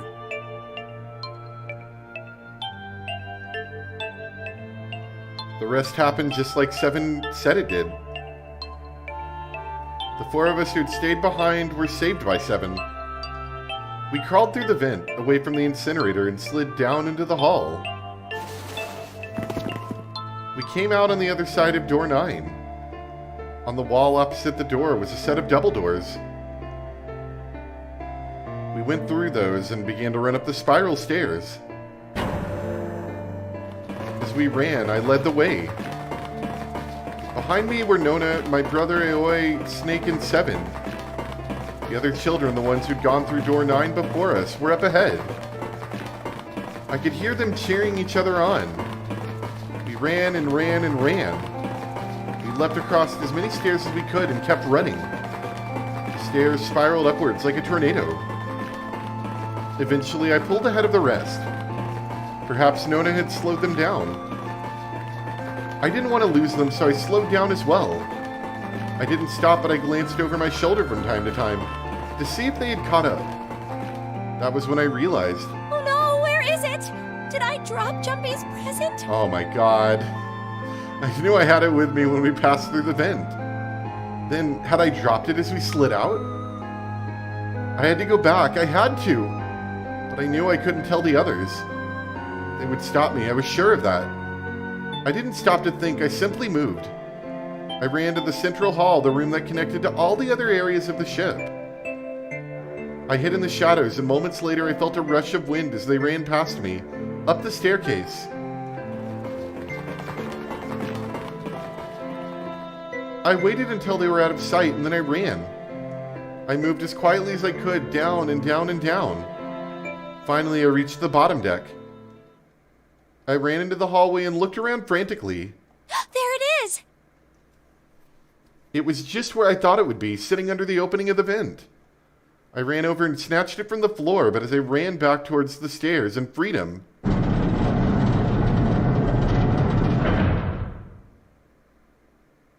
the door to the incinerator opened, and a man stepped out. It was Hongu. Gentaru Hongu. 9 years later, we would call him Ace. Ah, how wonderful to see you decided to come back. His smile made my blood run cold. It looked mechanical, as if someone had simply pulled up the corners of his mouth. Come with me. We must continue the experiment. I shook my head, eyes wide. Slowly, I began to walk backwards. 1 step, 2 steps, 3 steps. Then I spun around and broke into a run. I felt Hongu's hand close over my left wrist. I said, come with me. There was an edge of insanity to his voice now. I pulled as hard as I could. No! Stop! Let go of me! Let go! I shook my body and flailed my arms, trying desperately to get Hongu to let go of me. But I was still only a child. I was no match for a man like Hongu. Stop struggling, goddammit! Do as I tell you! He heaved on my arm, trying to pull me into the incinerator. I screamed. Help me! Somebody help me! Then suddenly, Akane! the door to the stairs flew open, and my brother Aoi burst out of it. Behind him came Seven and Snake. Akane! He cried my name again as he leapt towards Hongu. You came back! I cried out. But then, Ah! You're too late, idiot! Hongu threw his full weight against my arm, pulling us both inside the incinerator. Ah! The force of it threw me to the floor. I scrambled to my feet and looked towards the open number 9 door. Hongu stood between it and me, but behind him I could see my brother, his fists clenched. But those fists never reached Hongu.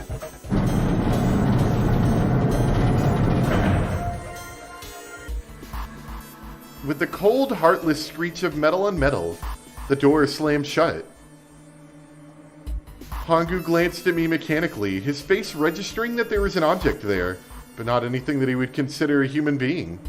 Then he turned away and walked to the red that sat next to the door. He reached into his pocket and removed 2 bracelets. He waved them both over the scanner panel. 2 asterisks appeared on the red. He checked the screen, then tossed the bracelets carelessly onto the floor. What was he doing? What was the point?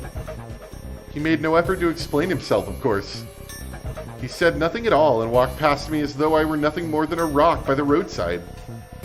A few moments later,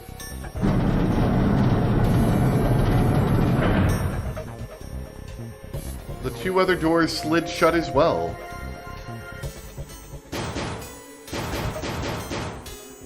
Faintly, I could hear someone pounding on the door behind me. I turned around and... Whoa. What? Ooh. Oh, crap. I missed some lines of text there. Hold on. I think I accidentally pushed the skip button. I don't know what button that is on the controller. I turned around and ran towards the door of the 9. Kane, are you okay? I could hear a voice from the other side of the door. A worried, frightened voice. Help me! My throat was already raw, but I screamed as loud as I could.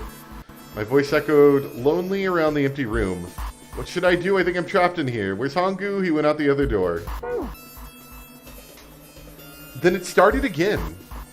Warning. Warning. Emergency incineration command has been acknowledged. Incineration will begin in... Now we're in Junpei vision. And of course, I don't think we can click on that. 18 Nope. minutes. Please evacuate the incinerator immediately. Holy crap. Man, I knew it was going to say what it was going to say, but that is one hell of a creepy voice. I knew it! It's starting. Santa started the incinerator. Fuck! Man, I never thought I'd hear that damn voice again after 9 years. What the hell? What the hell? What in God's name are you talking about? Yeah, we can talk about this later, Lotus. It's 9 years this and 9 years that, and when it's not 9 years something, then you're talking about some sort of fucking experiment. You aren't making any sense. Look, we'll tell you after we maybe get out. I'm sorry, Lotus, but we really don't have time to explain it right now. I promise. I'll tell you everything once we get out of here. But... Incineration will begin in 17 minutes. You know what that means, right? Incinerate means burn. What kind of idiot do you think I am? I know what incinerate means. Well... I'm glad we have Lotus back in the group. God damn it! Okay, fine. I won't ask anything else. Talk about whatever you want. But you have to do something for me. 7, figure this out. What? Why me? Just shut up and stop this thing! How the hell? There has to be some sort of emergency shut-off button. There isn't anything like that. How the hell do you know? Because I looked for it 9 years ago. Yeah, Lotus isn't happy about that. Can't really blame her. Wait. The floor, it's moving.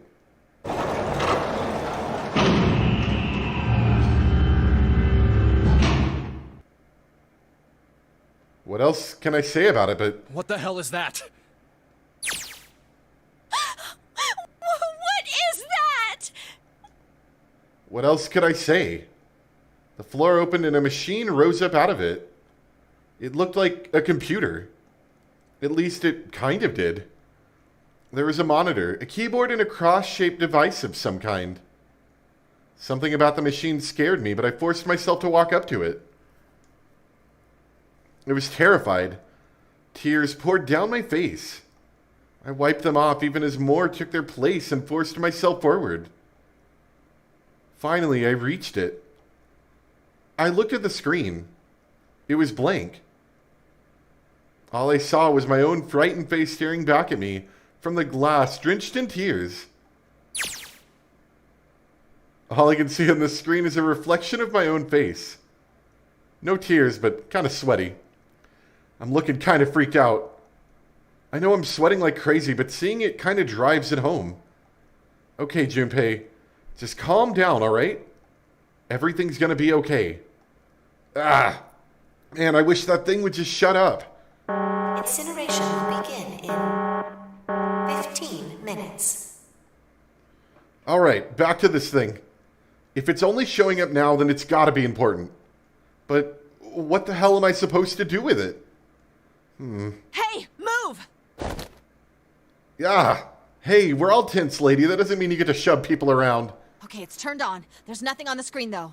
Oh, this is bad. This is really bad. If there's nothing on here, how are we supposed to do anything with it? Sure, I'll just push buttons. I'm sure that'll... Well, at least it's on now. What's on the screen, though? What is this? What's up? It looks like some sort of puzzle. It's got a bunch of numbers and letters scattered across a 5x5 grid. The numbers range from 1 to 8. Do you think that if we solve this puzzle... The incinerator will stop? Yeah. Well, we can hope, right? All right, puzzle, how do you work? Oh man, that dang voice again. Incineration will begin in 13 minutes. Dang it, 13 minutes? Can we really do this? My heart feels like it's gonna pop. My heart was pounding like it was about to explode. I stared at the puzzle on the screen. I was sure I had to solve it somehow, but I had no idea how. My connection to Jumpy had been gone for a while. His mind was gone. I couldn't get any more information from him. I felt the seconds tick by as I stared at the screen, completely lost. My cheeks felt hot as tears poured over them. Then I heard a voice. Hey, what are you doing? It was muffled. I turned around. Pressed against the window in the entry door was a face. A frightening, evil face. It's Hongu again. How long had he been watching me? Don't know what to do. He was yelling, but his voice was still muffled. It's simple, really. But I suppose I might as well tell you.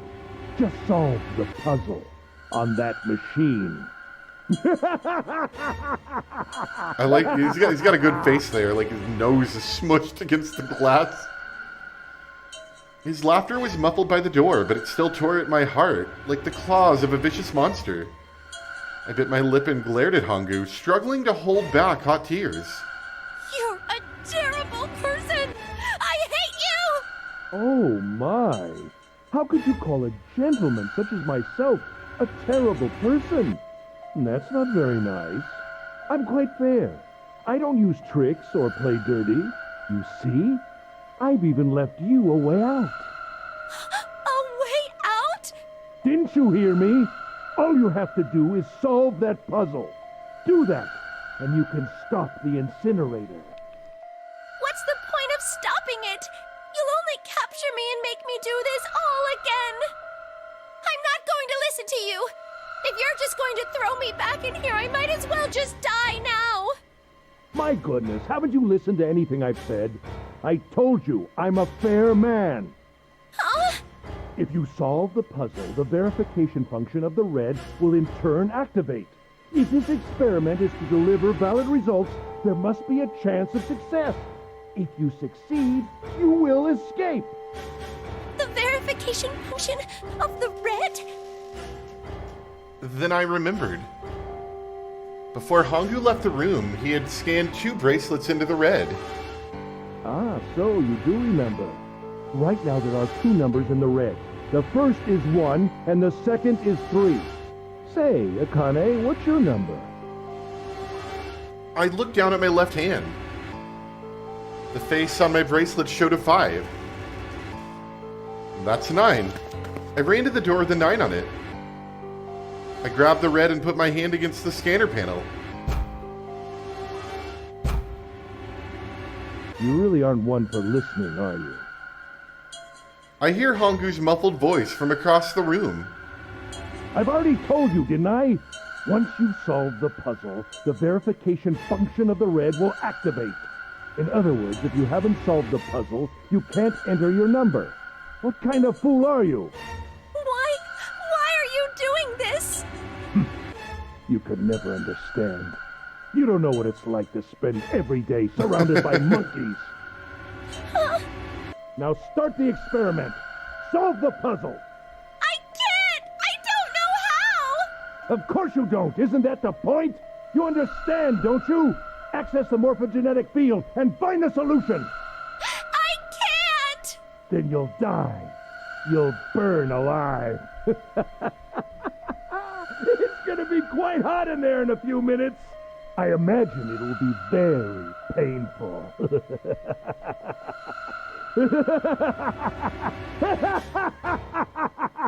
I don't know. I think you might be enjoying this a little too much.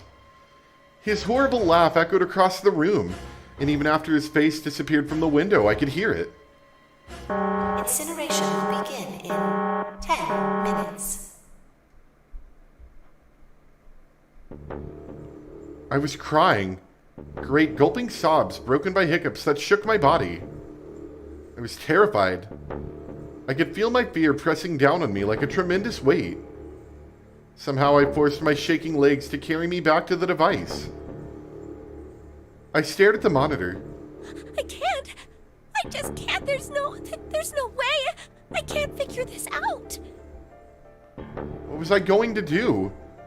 I didn't know. I didn't even know where to start. Fear scattered my thoughts, and all I could think of was how I was going to die. My palms were sweating, and my blood was boiling in my veins. It was hot. So hot. I couldn't breathe. I felt dizzy.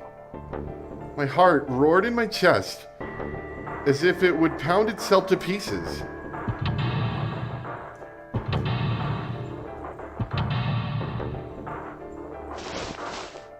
I reached into my pocket. I wrapped my hand around the thing I'd come back to get. The doll Jumpy had given me. At least I had that. I held it tight with both hands and prayed. Help me! Jumpy! Help me! Help me! Help me! Jumpy! Jumpy! Jumpy! Please! Help me! Jumpy! Akane? Akane? Who the hell is Akane? Shut up! Just shut the hell up! Seven and Lotus don't understand. I think Clover and Snake have an idea, though. Clover's looking at me. And I think Snake may have figured it out. No, it doesn't matter. They're in my way. Where'd she go? Maybe over here? Akane! Akane! Can you hear me? Akane! Say something! Did something break our connection? I swear I just heard her. Akane! Answer me! Akane! Jumpy? I spun around. I heard a voice. His voice. I looked around. He wasn't in the room, of course. But I'd heard it so clearly. Like he was right there. Jumpy! I screamed as loud as I could. Akane! Jumpy! That's her. She's there. Then that means... Akane! Akane! Are you in an incinerator right now? Yes, I am! How did you know? I couldn't believe that he knew that. Now, I understand what Santa meant. Right. There's only one way to help her. You were brought here to help my sister. To save Akane. I think I get it now. Incineration will begin in 7 minutes. Jumpy, we don't have time! As quickly as I could, I told him that I had to solve the puzzle in order to stop the incinerator. Got it! And I do. I get everything now. At last, I finally understand what all of this means. I know why the nonary game was held today. Or nonary. I know why we were kidnapped and brought here. It was all for this moment. All of this was planned out to lead to this one moment. Oh my god. This is insane. I can't believe it, but there's only one possible answer. June is... Zero is... Akane Kurashiki. She recreated the history of the future that she had a glimpse of 9 years ago. She tried to save herself that way 9 years ago. No, she's trying to save herself right now. That means that there's only one thing for me to do. Even if this is all some sort of insane plan, I will save her. I will save Akane Kurashiki. I must save her no matter what. Incineration will begin in 6 minutes. The voice reminded me of how much time I had left. Jumpy! Yeah, I know. Just hang on, alright? I promise I'll get you out of there. And Lotus is just staring at him like, what is wrong with you? Because she seems to know the least about all of this. I'm not gonna let you die.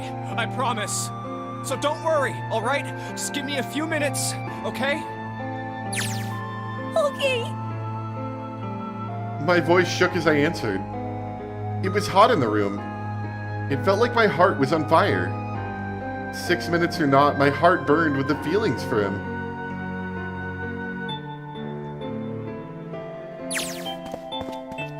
Alright, time to get to work, Junpei. Is Snake talking to them about something? Whatever, it doesn't matter. Get out of my way. Hey, what are you... Just trust me, okay? Sorry, Lotus. I didn't mean to snap, but there's a lot more at stake here than your pride. I'll apologize later, alright? Now, let's have a look at this thing. We've got numbers all over this grid. I think the panels are out of order. So I just need to switch these out? Staring at it isn't going to accomplish anything. I'll just have to try it. Just think of what I did all those times before. I'm gonna do this on my own, with my own mind. I'm gonna solve this problem.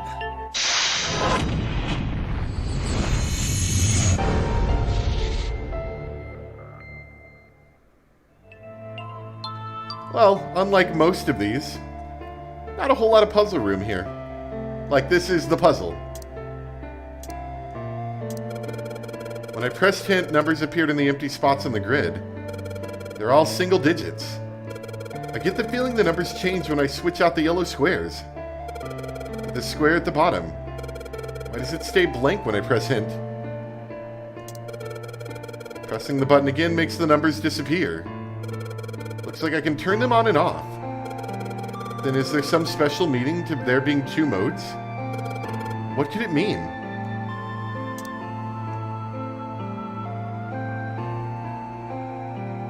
Okay, so I'm gonna be honest, you know, when I was alluding to the, to the Sudoku thing earlier, this is also the Sudoku thing. Now, I'm going to save it in case they do bring it up, but I don't think they will. The DS handled this puzzle in a very interesting way. I'll probably show it once we finish the game, if it doesn't, like, make any kind of mention or showing of it, which I feel like it won't. So I will show it to you guys once we finish.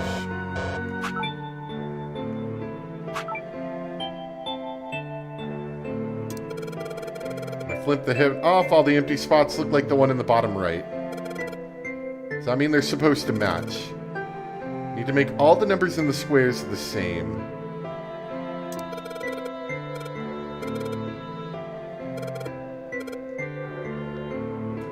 When I switch out 3 with a 5, the hint number increases by 2.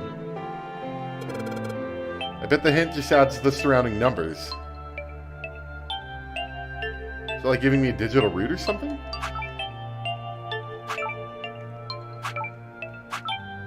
And I think if I remember right, I guessed a lot on the DS version. I don't remember how long I did, but I feel like I guessed for a number of minutes. At least like 2 or 3. The problem is...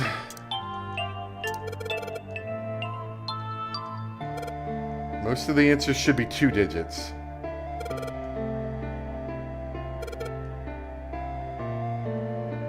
So I need letters for like all of this, I believe.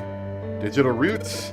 The digital roots will always end up as 1 digit. They're not digital roots. I believe this would be that base, whatever, the base something number.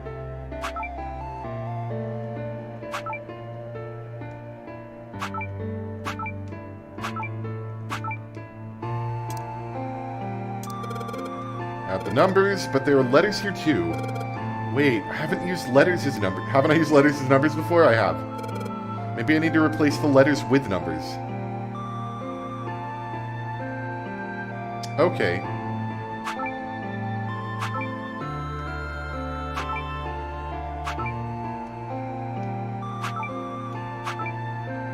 Is that what I need to do?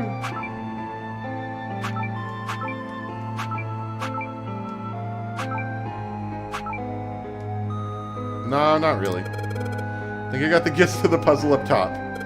Just need to make all the digital roots the same. What number? Switching out a yellow square affects all hint squares around it. But one square doesn't get a hint number. The 9th spot at the bottom. Only this one stays blank. Maybe a fixed number goes inside. So the 9th square is a different rule. If only I knew what number goes here. Oh, right, I think I remember I'm supposed to make some kind of word down here. Does that say password?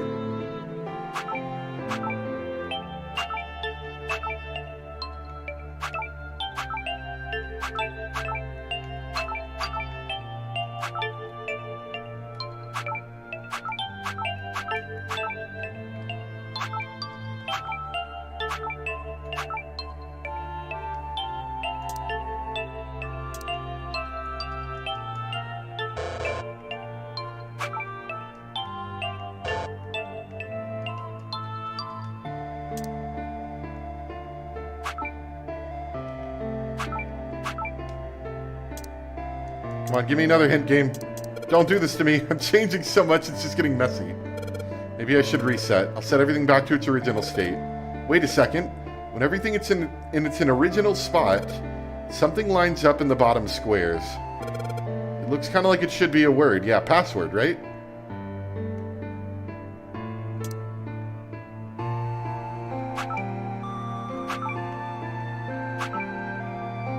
Is this something I should have been doing from the beginning, perhaps? Oh. There we go. I didn't think I was going to get that. Please enter your password. What?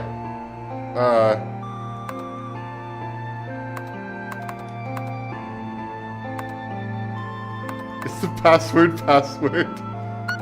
Dang it.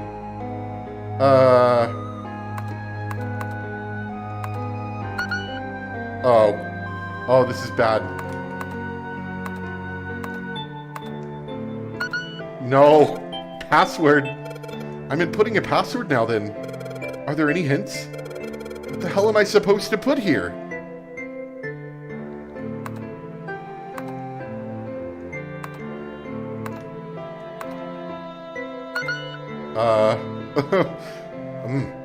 I don't know.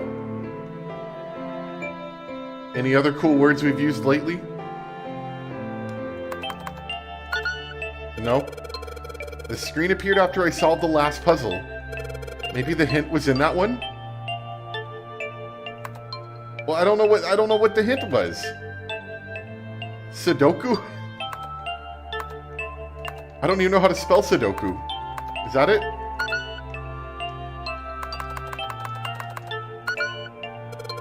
The puzzle. The answer ended up being password. And after it was an extra space. The 9th square. Maybe that's the password. Password and then the 9th square.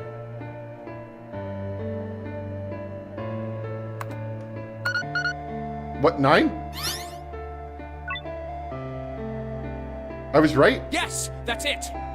Akane, did you get it? Yes, I did! I solved it! I mean, really, you solved it for me, but I copied everything you did! Now I just have to press enter! Then what the hell are you waiting for? Push it! Okay, I will!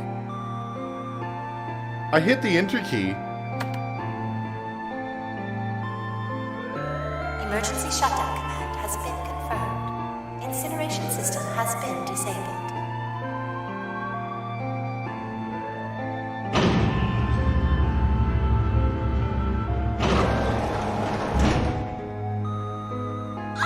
Jumpy! It worked! It worked! The incinerator shut down! It worked! Tears rolled down my face as I cried out to him, but they were a very different sort of tears. A wonderful feeling of accomplishment and relief flooded my body. At the same time, what strength I had left disappeared, and I collapsed to the floor. For a while, I just lay there, laughing and crying and enjoying being alive. Every time I thought about him, I thought my heart would burst. Whew. I can't quite believe I did that. But I'm so glad. So glad. I feel like my heart's on fire. Oh crap, we're still in danger, aren't we? No, I don't have time to be thinking about that kind of stuff. I need to tell Akane. Akane, sorry, but things are kind of busy over here. I'm gonna have to hang up now, okay? Hang up my brain. Oh, of course, that's fine! I wiped the tears from my eyes and nodded vigorously, even though I knew he couldn't see me. Then I looked over at the corner of the floor. There were the 2 bracelets Hongu had left behind.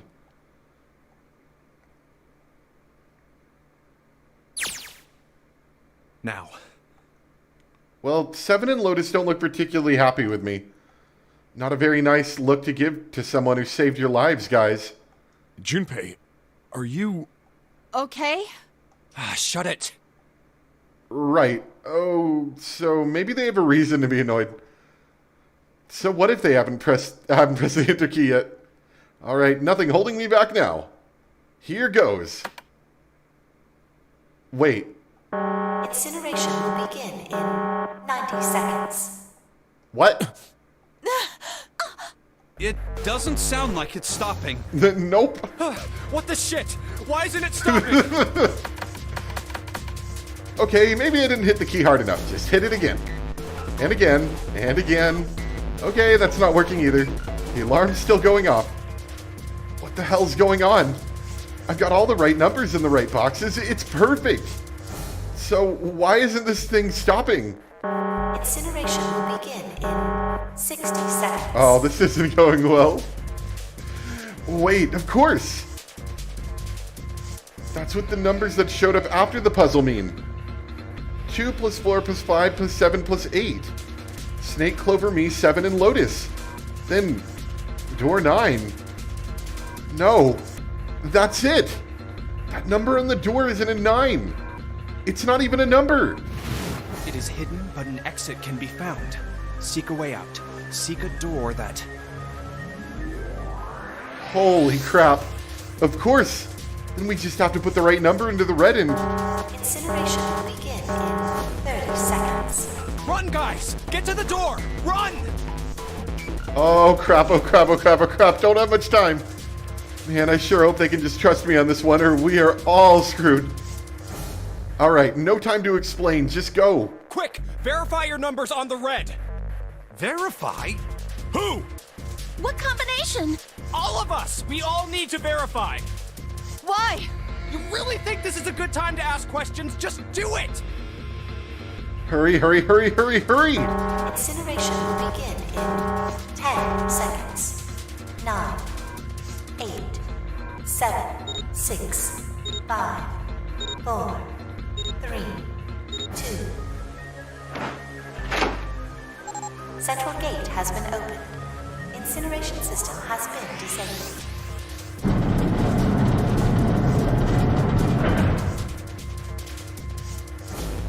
Oh, thank God.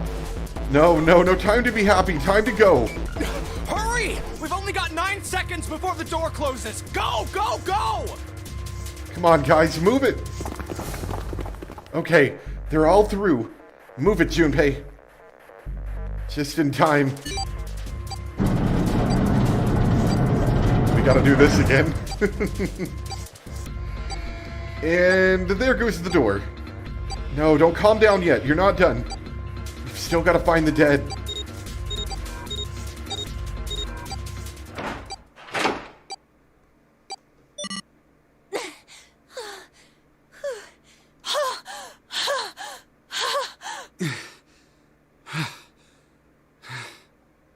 Shit. Looks like we made it, huh?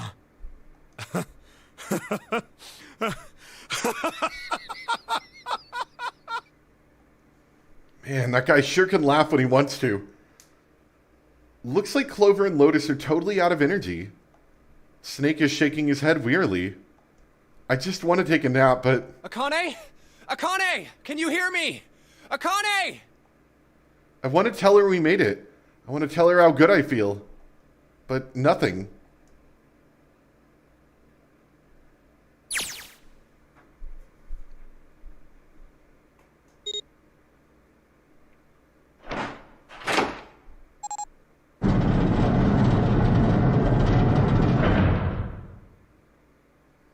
The door opened. Standing in front of it was my brother. Akane! Oi! I cried his name even though my voice was almost gone from screaming and leapt into his arms. Oh, oi! Yeah, so this definitely wait, don't we need to verify her bracelet or something? But yeah, this definitely ended a little bit differently than we saw before. Akane! You have the skull on your arm. I buried my face in his chest and cried again. I cried and cried and cried. The steady thump of his heart in my ear made me feel like I was home. Its beat was almost like a lullaby. I wrapped my arms around him as far as they would go and held him as tight as I could. Just to be there felt like a miracle. I hadn't felt the warmth of another human body in what it seemed like an eternity. I just wanted to stay there in his arms forever. But I couldn't. The moment I'd passed through the door, my bracelet had begun the countdown to death. I leapt away from him and looked around. The door had already closed. I spotted the dead only a short distance away. It took me only a moment to get to and scan all the bracelets. I left the ones Hongu had dropped on the scanner panel. That was it.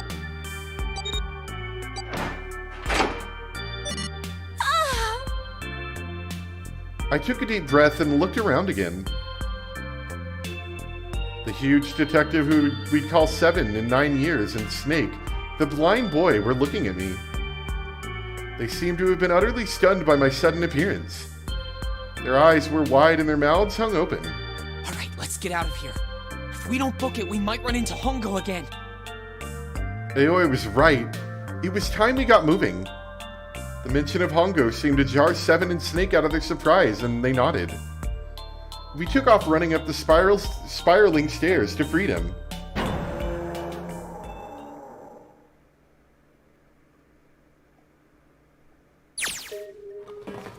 Time for more running.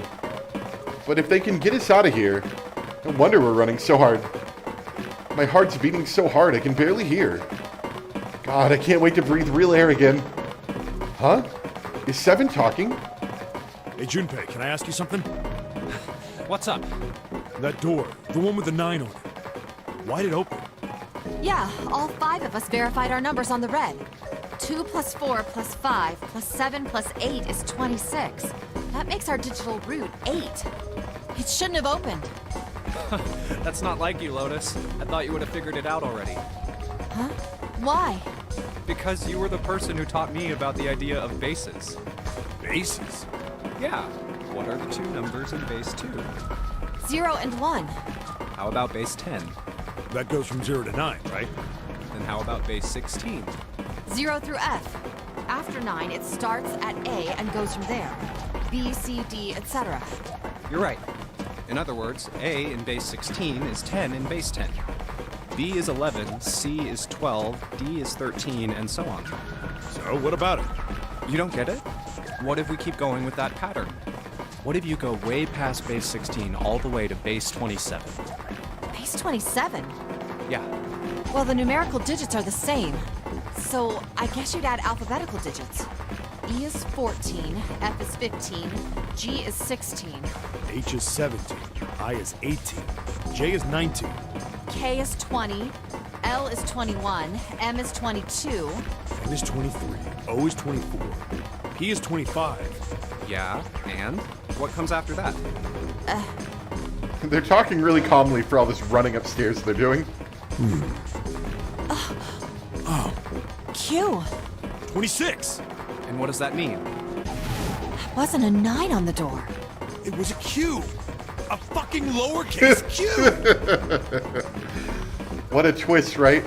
Yep, that's pretty much it. I guess to put it another way, you could say that it was a 9 in base 10, but a Q in base 27. Time for more running. God, my thighs are killing me. I swear any moment now and I'm gonna tear a muscle. I feel like every single cell of my body is dying for air. Dang, every breath I take is a chore now. I feel like my lungs are gonna burst. Maybe just a short rest. No, can't stop, don't have time.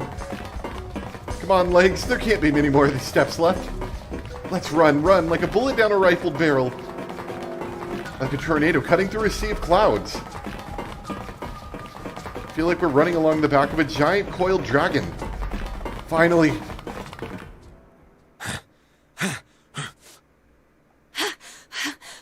It's time for everyone to pant.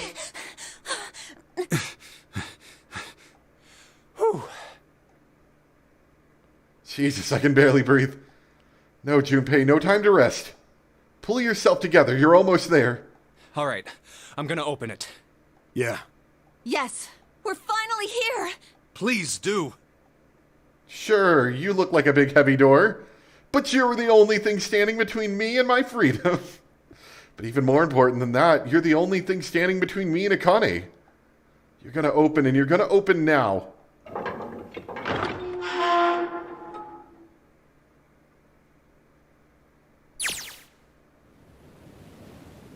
I felt a hand on my shoulder.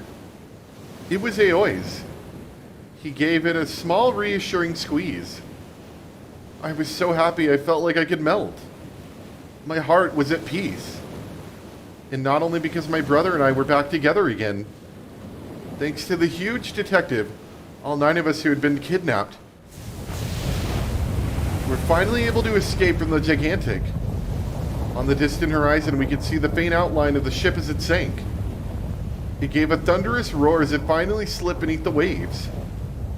Its last cry echoed out across the ocean, and then it was gone. It's over. Aoi whispered. Yeah. It was over. It was finally over. Or was it? Was it really? Oh, that was wrong. That wasn't it at all. I was sure of it. This wasn't the end. It was only the beginning. This was only a prologue to what would happen in 9 years.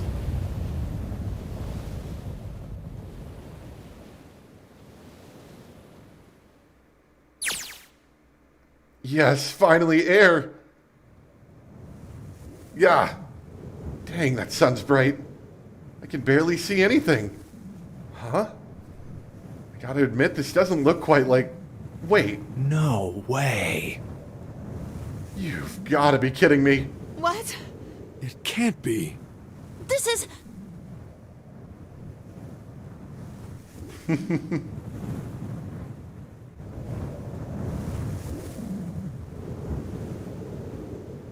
This is the building in the Nevada desert. the mock experiment building. Oh my god. This whole time we were in Building Q. Sure enough. It's a desert out there with mountains all around it. Hello there, son. Boy, I'm ever glad to see you. I don't think I've ever been so happy to see a sunrise. Huh? Did I just hear something fall? Right, our bracelets. I guess I've never really got a good look at the underside of one of these. Let's see what's inside you. Just a little electronic chip, like in an ATM card. That's it. There's nothing else. Nothing that even looks like a detonator. There was never a detonator to begin with. Figures. Akane. Jumpy. Heh. Guess I must be pretty crazy about the girl if I think I'm hearing her voice in the wind.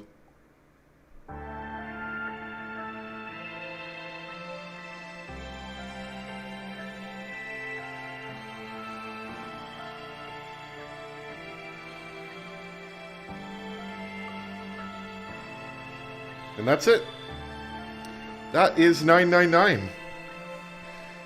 A game that originally came out on the DS.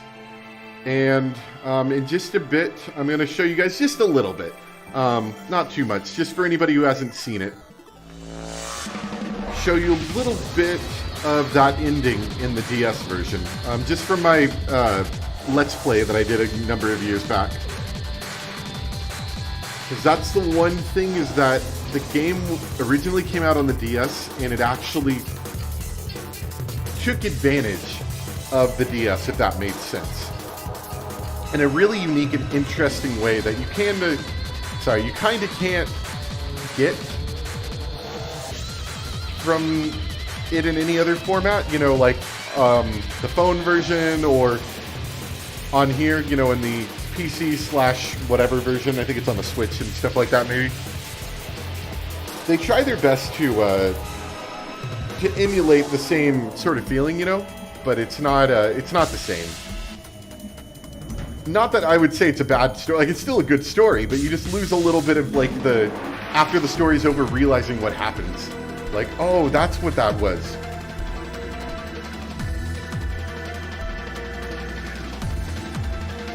And I think it's, like, the perfect length. It's, like, it's not too long. Whereas in Virtue's Last Reward, I feel like that is just entirely too long. That's like a 50-hour adventure, and that's too long for this kind of game, where you have to remember all these little things, you know? Are you okay? Oh yeah, I forgot. We got a little bit more still. Oh, come on. This is nothing. Really? Yeah. You don't look okay. It was just before the end of elementary school. Jumpy and I were sitting next to each other on a small hill, looking down at the town as the sun slowly set. How does it look then? He was half serious and half joking. I thought about it for a minute first. Well, let's see. It looks like you kissed a toad and got warts, but then they just kept growing and growing and growing. What does that even mean? Junpei grinned and... See? I told you you're not okay. You're too reckless. You can't beat 5 8th graders, Jumpy. That's crazy. Yeah, but I couldn't just stand there. I mean, don't you think so? I had to do something.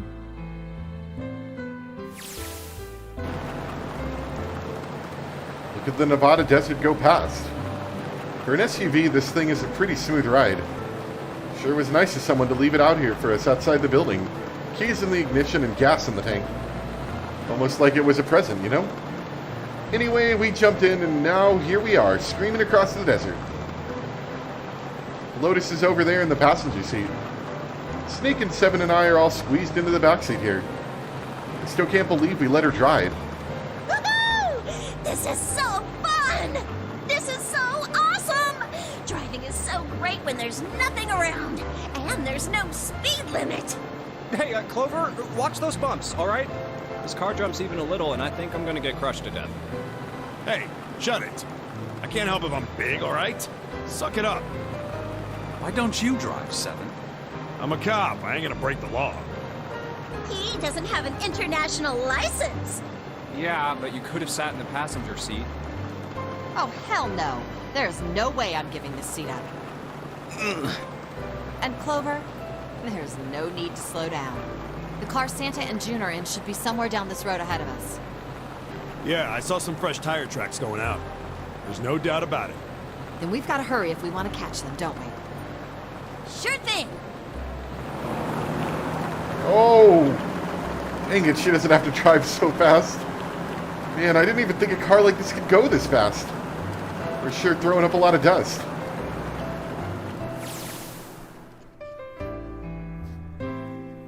It was a couple hours after we'd run into the junior high students. They'd been hiding in the bushes in the back of one of the hills, drenching a kitten in gasoline. The moment we saw what they were doing, Jumpy ran up to them, furious. Hey! What the hell are you doing? Nerdy Junpei as a child. Then he jumped on them. He quickly scooped up the kitten and tossed it to me. I caught it and ran for the police station as fast as I could. Help me! Officer, please! You have to come with me! The policeman and I headed back to the hill. All we found was Jumpy, sprawled on the ground with a face covered in big, swelling lumps. You couldn't run away after you threw the kitty to me? I asked him. He stuck his tongue out through the hole in his mouth where a tooth had fallen out. Yeah, I guess I could have. Then why didn't you? I didn't want to. I wanted to beat him up. Beat him up real good. Because of what they were doing to the kitty. Yeah, that too, but I think they were the ones behind those murders our first semester. Remember? Oh, you mean the bunnies. Yeah, the bunnies. He plucked some grass from the ground and tossed it into the wind. They asked me what elementary school I was from, so I told them. And then they said they'd do the same thing to you that they did to the rabbits. I couldn't forgive them for that, so I got the crap beaten out of me. Hey, there's still some stuff I don't get. Of course, they probably don't know any more than I do. Like Ace. Well, I guess I should say Kentaro Hongo. Why did he create the Nonary Project? Anybody? Any ideas? Why don't you ask him yourself? Well, yeah, I guess I could. He's still in the trunk, I assume? Yeah, he is. Still tied up, I'm assuming, with his mouth taped shut. His eyes just look empty. No emotion.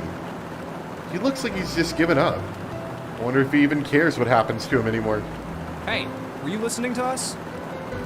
Yeah, go ahead and try to pretend you weren't, you old man. Let's get that tape off your mouth. Come on, I know you were. Answer me. You could at least look at me when you talk, man. I only wanted to see the faces. Human faces. I thought if I could gain the ability to access the morphic field set, then perhaps I could see faces. Man, talk about like murdering some kids. Just so you can see people's faces. By peering into people's minds, you could understand how they were processing the expressions of others. That's it? Yes. If you want to put it simply, but if you are looking for a more philosophical answer, I can supply that as well. You see, the human collective consciousness... I think that's enough out of you, pal. Time for the tape to go back on. All right. So what's your second question? You said there were some things you didn't get, didn't you? Well, somebody's a little nosy. Well, my next question doesn't really have anything to do with you two. This is for you, Seven. It's about the whole Alice thing. What's the deal with that? Well, see, 9 years ago, after I escaped from the Gigantic, I kept going after Hongo on my own, hoping I'd catch him when he finally slipped up. During the course of my investigations, I learned a lot more about the Gigantic. I also found out about Bourdain and Alice. You're not really answering my question. Was there actually a girl who wouldn't melt at room temperature? Sounds like Hongu has something to say. Alright, fine, I'll let you talk, but you gotta behave. What? Alice doesn't exist. 9 years ago, I found Alice's coffin behind the library on the bottom deck. There was nothing in it but the root of a peculiar plant. My research determined that it was a member of the genus Madrigora, of the family Solanaceae. I was able to extract a particular alkaloid from it. I used that extract to create Soparin. Its creation was a tremendous boon to my firm, and we grew rapidly. This is gonna go on forever. Tape's going back on, Hongu. But the rest of my questions can wait a bit. For now, I think I'll just enjoy the ride.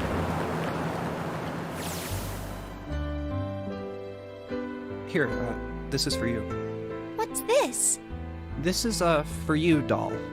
His name is Junpei. Jumpy pulled something out of his pocket and shoved out his arm towards me. In his hand was a doll made of yarn small enough to fit in his palm. Jumpy, are you sure it's, for you, doll? Huh? Yeah, the lady at the shop said so that means it's for you, right? Are you sure it's not a voodoo doll? Wait, what? That's... Oh, man. Oh, man.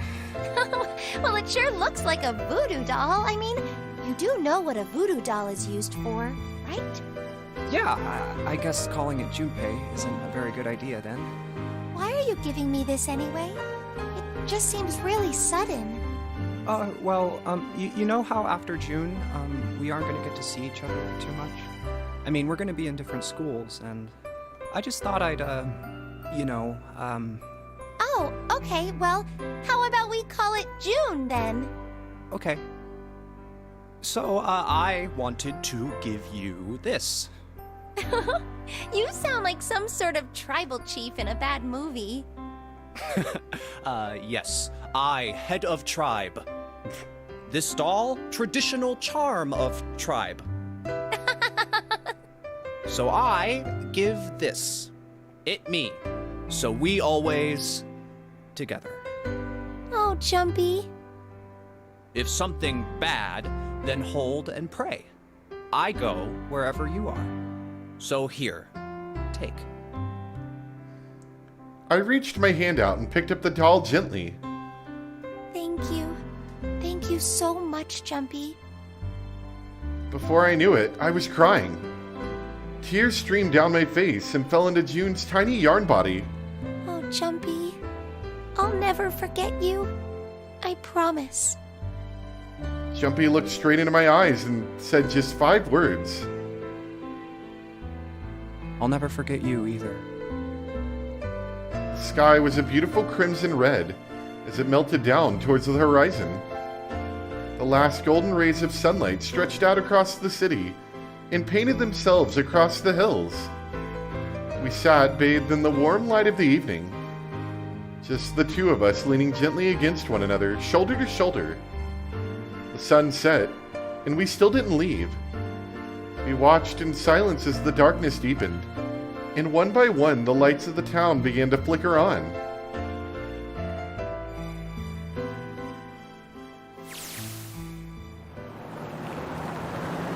There's still one thing I don't get. To be honest, it's the biggest mystery as far as I'm concerned, and also the only one that's really important.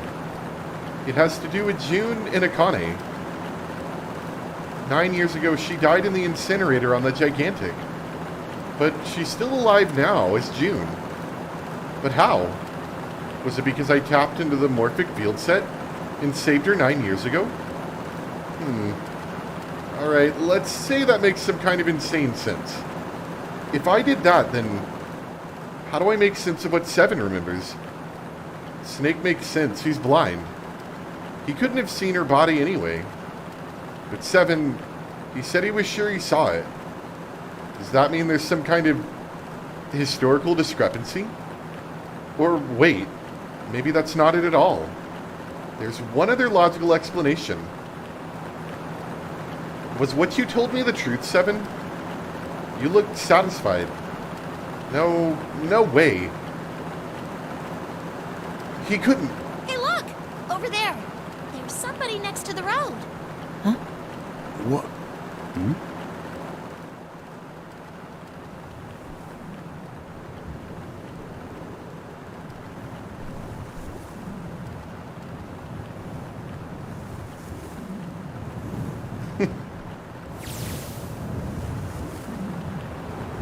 The burning gaze of the Nevada sun pounded down on her head. The desert around her rippled with heat.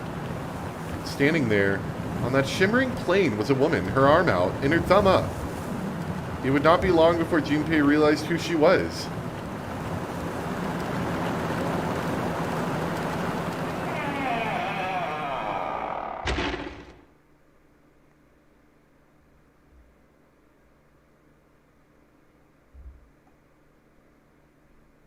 Don't forget your towel. Alright. And that's it. Yeah, sure, we'll save. Not really a whole lot going on here. So you can see we got the coffin ending and the true ending. I don't know what that's called in the game. End.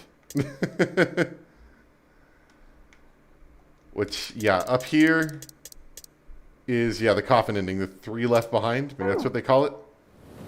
Oh, no, nope, nope. Ah, it's going to start over again. Stop. Stop. Okay. Anyway, let me get us back to the menu if I can. There we go. So that's it for the game. Like I said, I'm going to back out of here really quick because if I don't, it'll cycle into a, into like the title sequence. So, yeah, really, really like 999. It's one of my favorite games. It's, I think, the perfect length, more or less. It's not too long, but it is got some depth to it and lots of cool stuff. Virtue's Last Reward is not a bad game if you are interested in playing it. I like it less in the sense that I like it less than this game, which I like a lot. It's still a good game. It's a little long. That's how I always feel. But it's not a bad game per se. My big problem I always say is that it feels like by the end of the game I forget some of the stuff that happens at the beginning. And for a game like this, that's not a good idea because you need to know everything that's happening in the game to really understand it. So you kind of need to binge it a little bit, to be honest. Third game is really good. I like that game a lot. And like I said, I'm going to see if I can pull up my video from a while ago that I oh, yep, it says I'm live here. Let's see, where are my playlists? Here we go. It was a while ago, geez. Last updated in 2014. Wow, has it really been May 2014? Has it really been 7 years? Wow, I guess I did play this a while ago. First video, sorry, you may hear, yeah, you may hear my voice every now and then. Yeah, February 2014 was when I posted that first video. Let's see. Hey guys. Sorry. Let me see if I can go ahead and get this displayed for you guys. You can go and look at this yourself, mind you. But there we go. But I figured I'd just show it. I gotta get it to fit the screen though. There we go. So this was my video from years ago. Geez. Now, what's important here is what you're seeing this last little event. Now, as you can see, the puzzle's way different. Like this is a true Sudoku puzzle in the original game. I did not get this. Like I don't understand Sudoku. I get what you're supposed to do. I understand the rules, but I don't understand it in this particular situation. So I'm going to go ahead and lower the volume a little bit so I can talk. And I think I actually explained it here. We're not actually stopping. And we Here, are... I might actually explain it right here. From here, haven't actually played the game.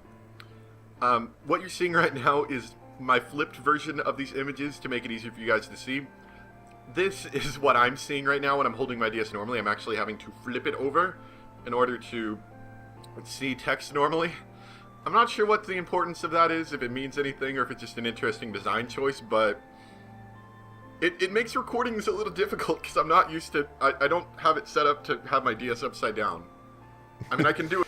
So anyway, long story with that is that the way the DS played it out, and to my understanding, they tried to accomplish a similar sort of thing in this PC version, is that you have two screens on the DS, right? Top screen and bottom screen. I don't remember which one... Sorry, I had got... what?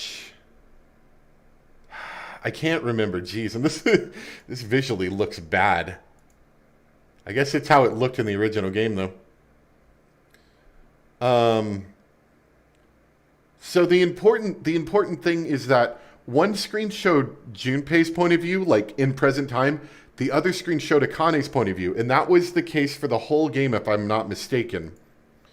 I think you can see it better in some of the earlier videos. Yeah, or something like that. I can't remember what the rule was, to be honest, but you would see like backgrounds and stuff on one screen, but you would see text on the other. And the idea was one screen was always Akane's point of view, and one screen was Junpei's point of view, I think. I might be wrong in that, but I believe that's what it was. And at the end of the game, it flips your screens, which when you're normally playing on a DS, you have to flip your DS over. Well, keep in mind, I was playing with an original DS, with a capture card, and audio recording. So I had cables all over this thing, so I had to awkwardly turn my DS around. And that was a fun experience. But the big thing is that that's when you finally realize that what screen is Akane's and what screen is yours. And you go to solve that puzzle. And... Hey guys. You have to enter in all this information. We're going to skip forward a little bit if we can. And it doesn't have you enter in a... I'll mute it again. It doesn't have you enter in a password. And I think, yeah, I ended up looking this one up, by the way. In fact, I think I sped this up a little bit because this was somewhat of a long adventure, maybe. But you see on the other screen what our answer is, that, oh, you're supposed to use all of these numbers, all of your bracelets to get through the door. Whereas on the touch screen, you're sending Akane the information to complete the puzzle so that she can survive, and she's sending you back the information, I believe, so that you guys can get out. Kind of a neat way to end it, personally. I like that a lot. It works. That is a thing I would say only works on a DS. You can try to emulate it as best as you can. The game, I believe, tried to emulate it by switching between our viewpoints. And I believe every time it swapped between our viewpoints, it did that little TV effect where it was like, pew, and then like it looked like you were turning on a TV or turning off a TV or something. It tried to emulate that, but it doesn't quite hit it in the same way. Anyway, that was a lot of talking. I do apologize. But glad you guys came in and joined. I do appreciate it. For anyone watching at a later point, like I said, I'm not planning on replaying... not planning on replaying Virtue's Last Reward. This was just simply me wanting to replay 999. And I do appreciate that it's on Steam. It makes the game far more accessible to people, and the flowchart makes the game far easier to get the experience. So it's better in every way. The visuals are better. I mean, you look at this, it's very clear the DS did not have a high resolution screen. And capture card definitely didn't help that. But anyway, if you haven't played it, it's a good game. Obviously, you've kind of gotten spoiled on the story a little bit at that point. If you have, the rest of the series is good. Not quite as good, but still pretty good. And I like it a lot. And if you're looking for more recommendations, Spike Chunsoft is the developer, I believe, of this game. I don't think it's publisher. I think it's developer of this game.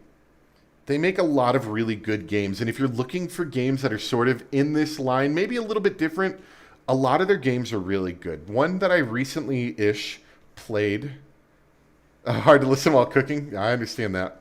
One I recently played was AI The Somnium Files. That one was a cool one. I liked that one a lot. It had a little bit of a weird progression to it, but the ending was really good.